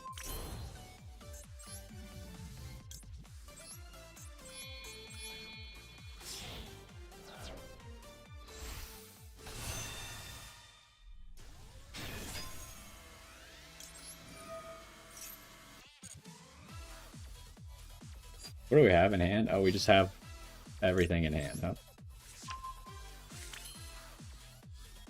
Might as well just play this.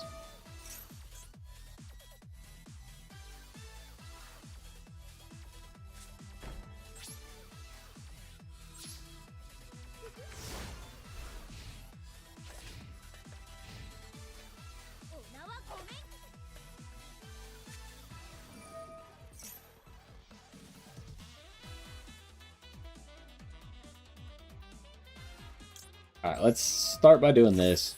Surely they won't mess this up somehow. They do technically have Imperm, but they played a card, so... Alright, we do this guy. Hold on, let me read this guy's effect. Maybe this guy's effect says something that would prevent it. If this card is normal, you could special summon an Ecclesia. You can only use each effect of White Dragon once per turn. Yeah, nothing there tells me that it would. What about the first effect?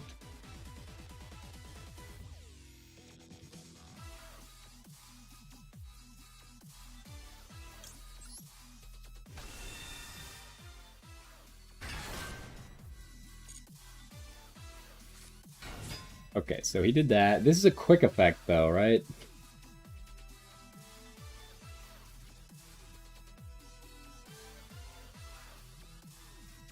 This could technically dodge it. I'm not gonna... I understand that they're considered, but I'm telling you that they're different effects. They're not the same effect. Like, otherwise, this guy couldn't use both of his effects, right? Because the Fallen of Albaz card says Fallen of Albaz can only use his effect once, so he wouldn't be able to use both of his effects.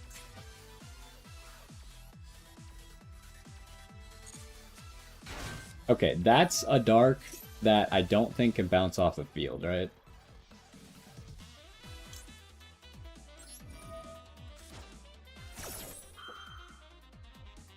We're about to find out.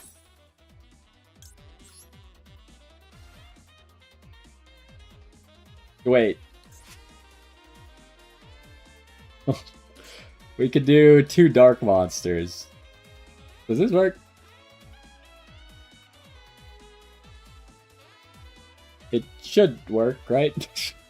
I really should have waited until he had more cards. But he's gonna summon something onto the field, right? Then I could just dogma it. See, it's activatable!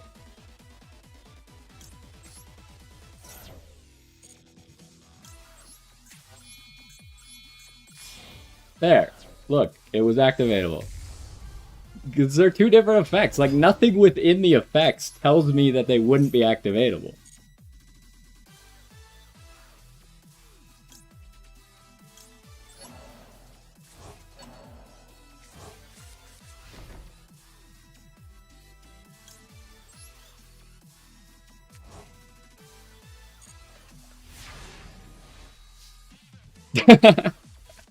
I'm thinking somehow you locked yourself? Like, did you maybe accidentally... Like, you used this guy to summon the normal Ecclesia? Because if you summon her... She says... if this card is normal or special summon, you could activate this effect, add 1 Dogmatica card, and then... You can't summon from the extra deck for the rest of this turn. Did you maybe use her and then go into Albaz a different way?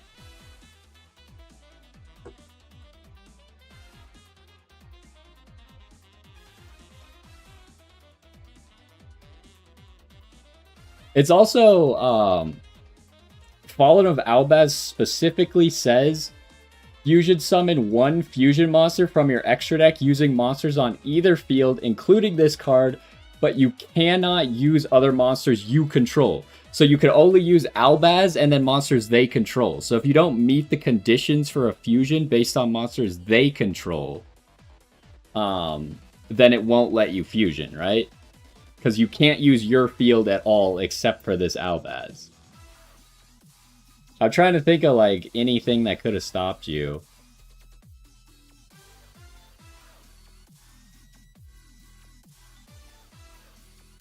I suppose, I guess it depends on if it's your turn or their turn.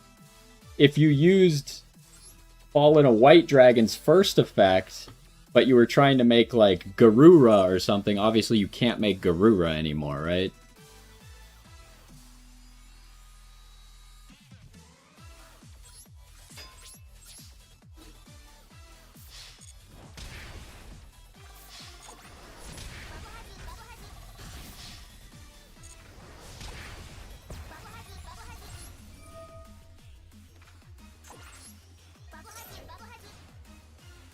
No worries, that's what we're here for, to try things out and bounce ideas off each other and stuff.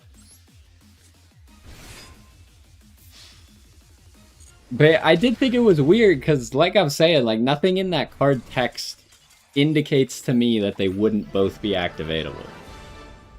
But you are correct if you Oh, well, you should definitely start using both effects at the same time. You are correct, though, if you, let's look at the deck. If you called by the grave, its effects are negated as well as the activated effects and effects on the field of monsters with the same original name. Because this card is always treated as Fallen of the Albaz, if you call by the grave this guy, then this guy won't be able, or he'll be negated. So that does work, for sure. But yeah, you should probably start using both effects. That would make you a lot more effective. Because as you can see, you could just use Dark Dragon to summon White Dragon summon Ecclesia, and then Ecclesia use Albaz a different time. So that way you can get a whole bunch of free bodies on the field.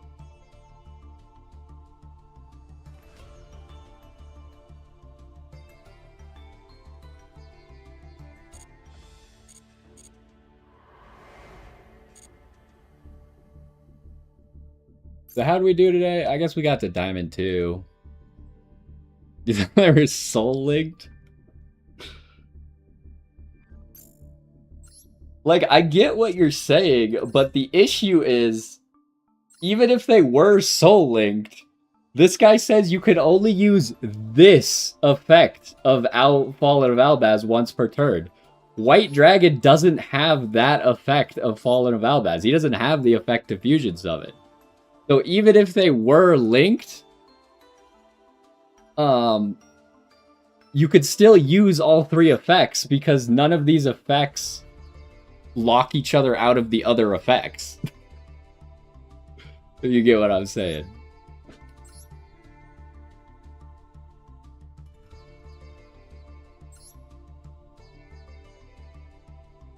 There's no way just your game is glitched.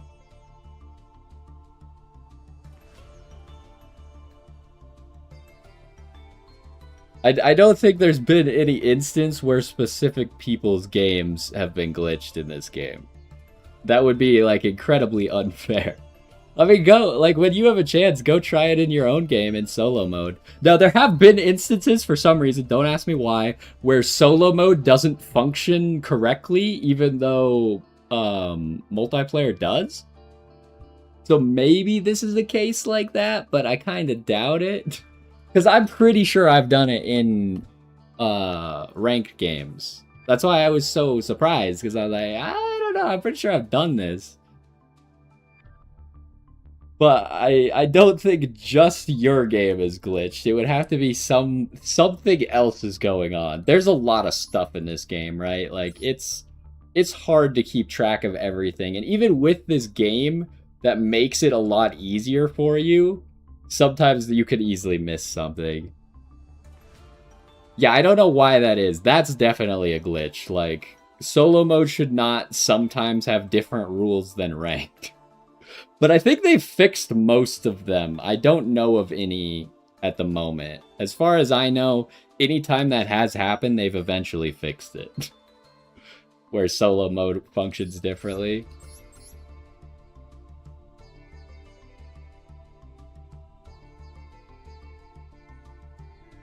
But yeah, I mean, you got me onto the welcome home, so there's always stuff that we can learn from each other, right? So no big deal. But yeah, that's probably the end for the stream today. I was really hoping we could climb a little bit more, maybe tomorrow. I just feel like I'm going second all the time. It's such a slog to just keep going second. And then I don't even feel like I played that last duel that poorly. He just got saved by snow.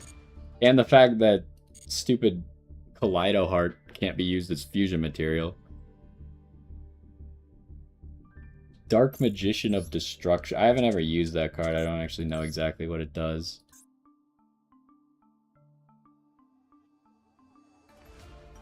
That's this one, right?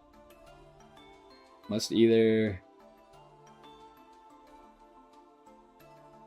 Once per turn this way, no matter what. Okay, yeah, I'm guessing that maybe there was a glitch where you could fusion summon it as well as special summon it. Even though it very clearly says that you cannot do that.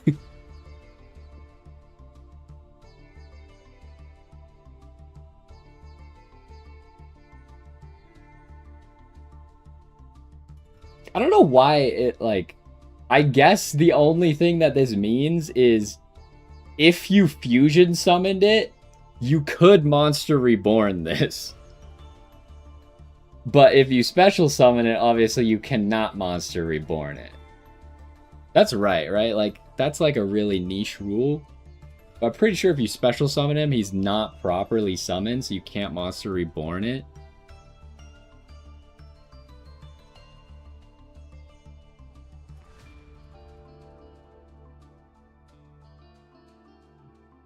And I guess that would be kind of OP, because this second effect is not once per turn.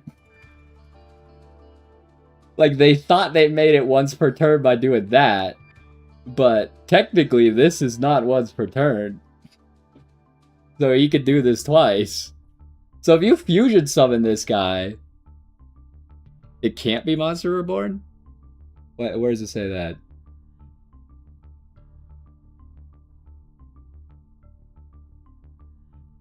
It says once per turn this way, no matter which method. Oh, does it say must be fusion? Oh, it says must be fusioned or specialed by doing that. You're right, you're right. It's this freaking lawyer game over here. Come on, man. Oh, Jesus. So yeah, I guess... But yeah, if there was a glitch where you could summon this guy twice, it'd be OP, because the second effect, they're like, yeah, you can only summon this guy once per turn, so... Surely it doesn't matter to make this once per turn. Oh, jeez, what a game. What a game. And that's just like one card, right? Like, we just read one card. Friggin' every card in this game is like that. Every card has got 10 billion effects and lock each other out of who knows what.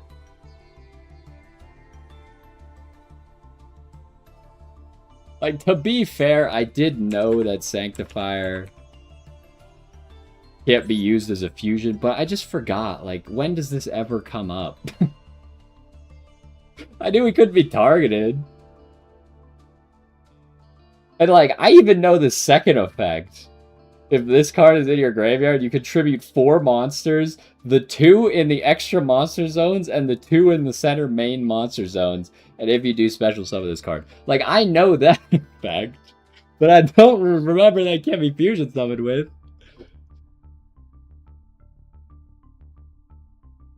Alright, yeah, give it a try, because obviously I didn't just do it in ranked, but I swear I did it at some point, so... But I'll be back tomorrow if you want to talk some more, so...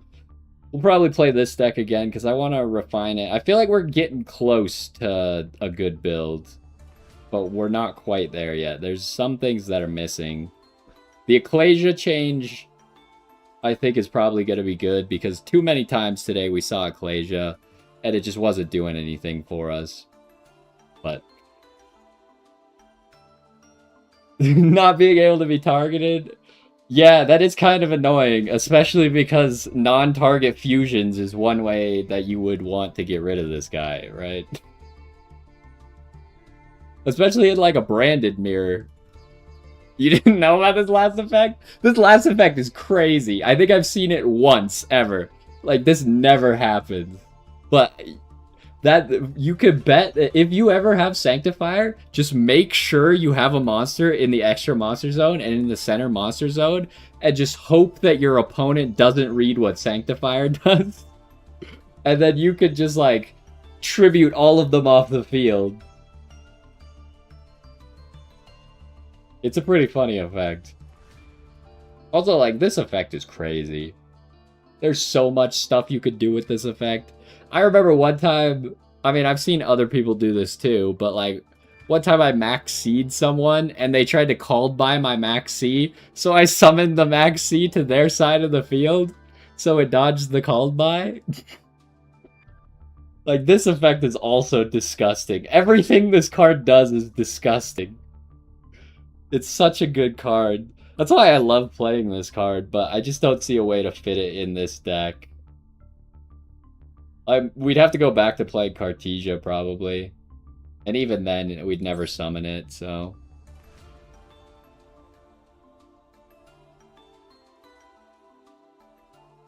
Yeah, too many cards do, like, way too many things.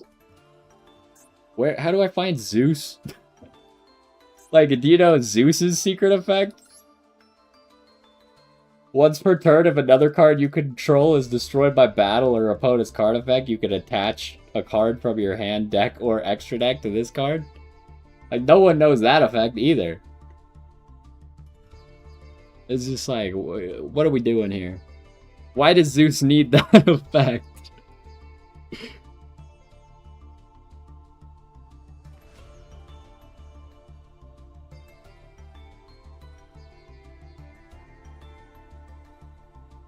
But yeah, that's a really good strategy. And a cool tune abuses stuff like that too, where they, like, back-to-back can quickly summon something out of the graveyard in response to you trying to do something.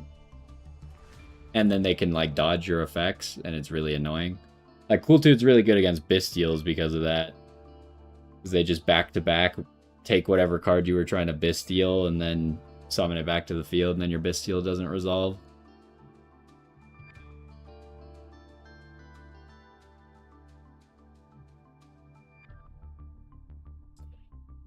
Anyways, I think we're wrapping up there. I'll be back tomorrow. So if you're around, we could talk about some more stuff.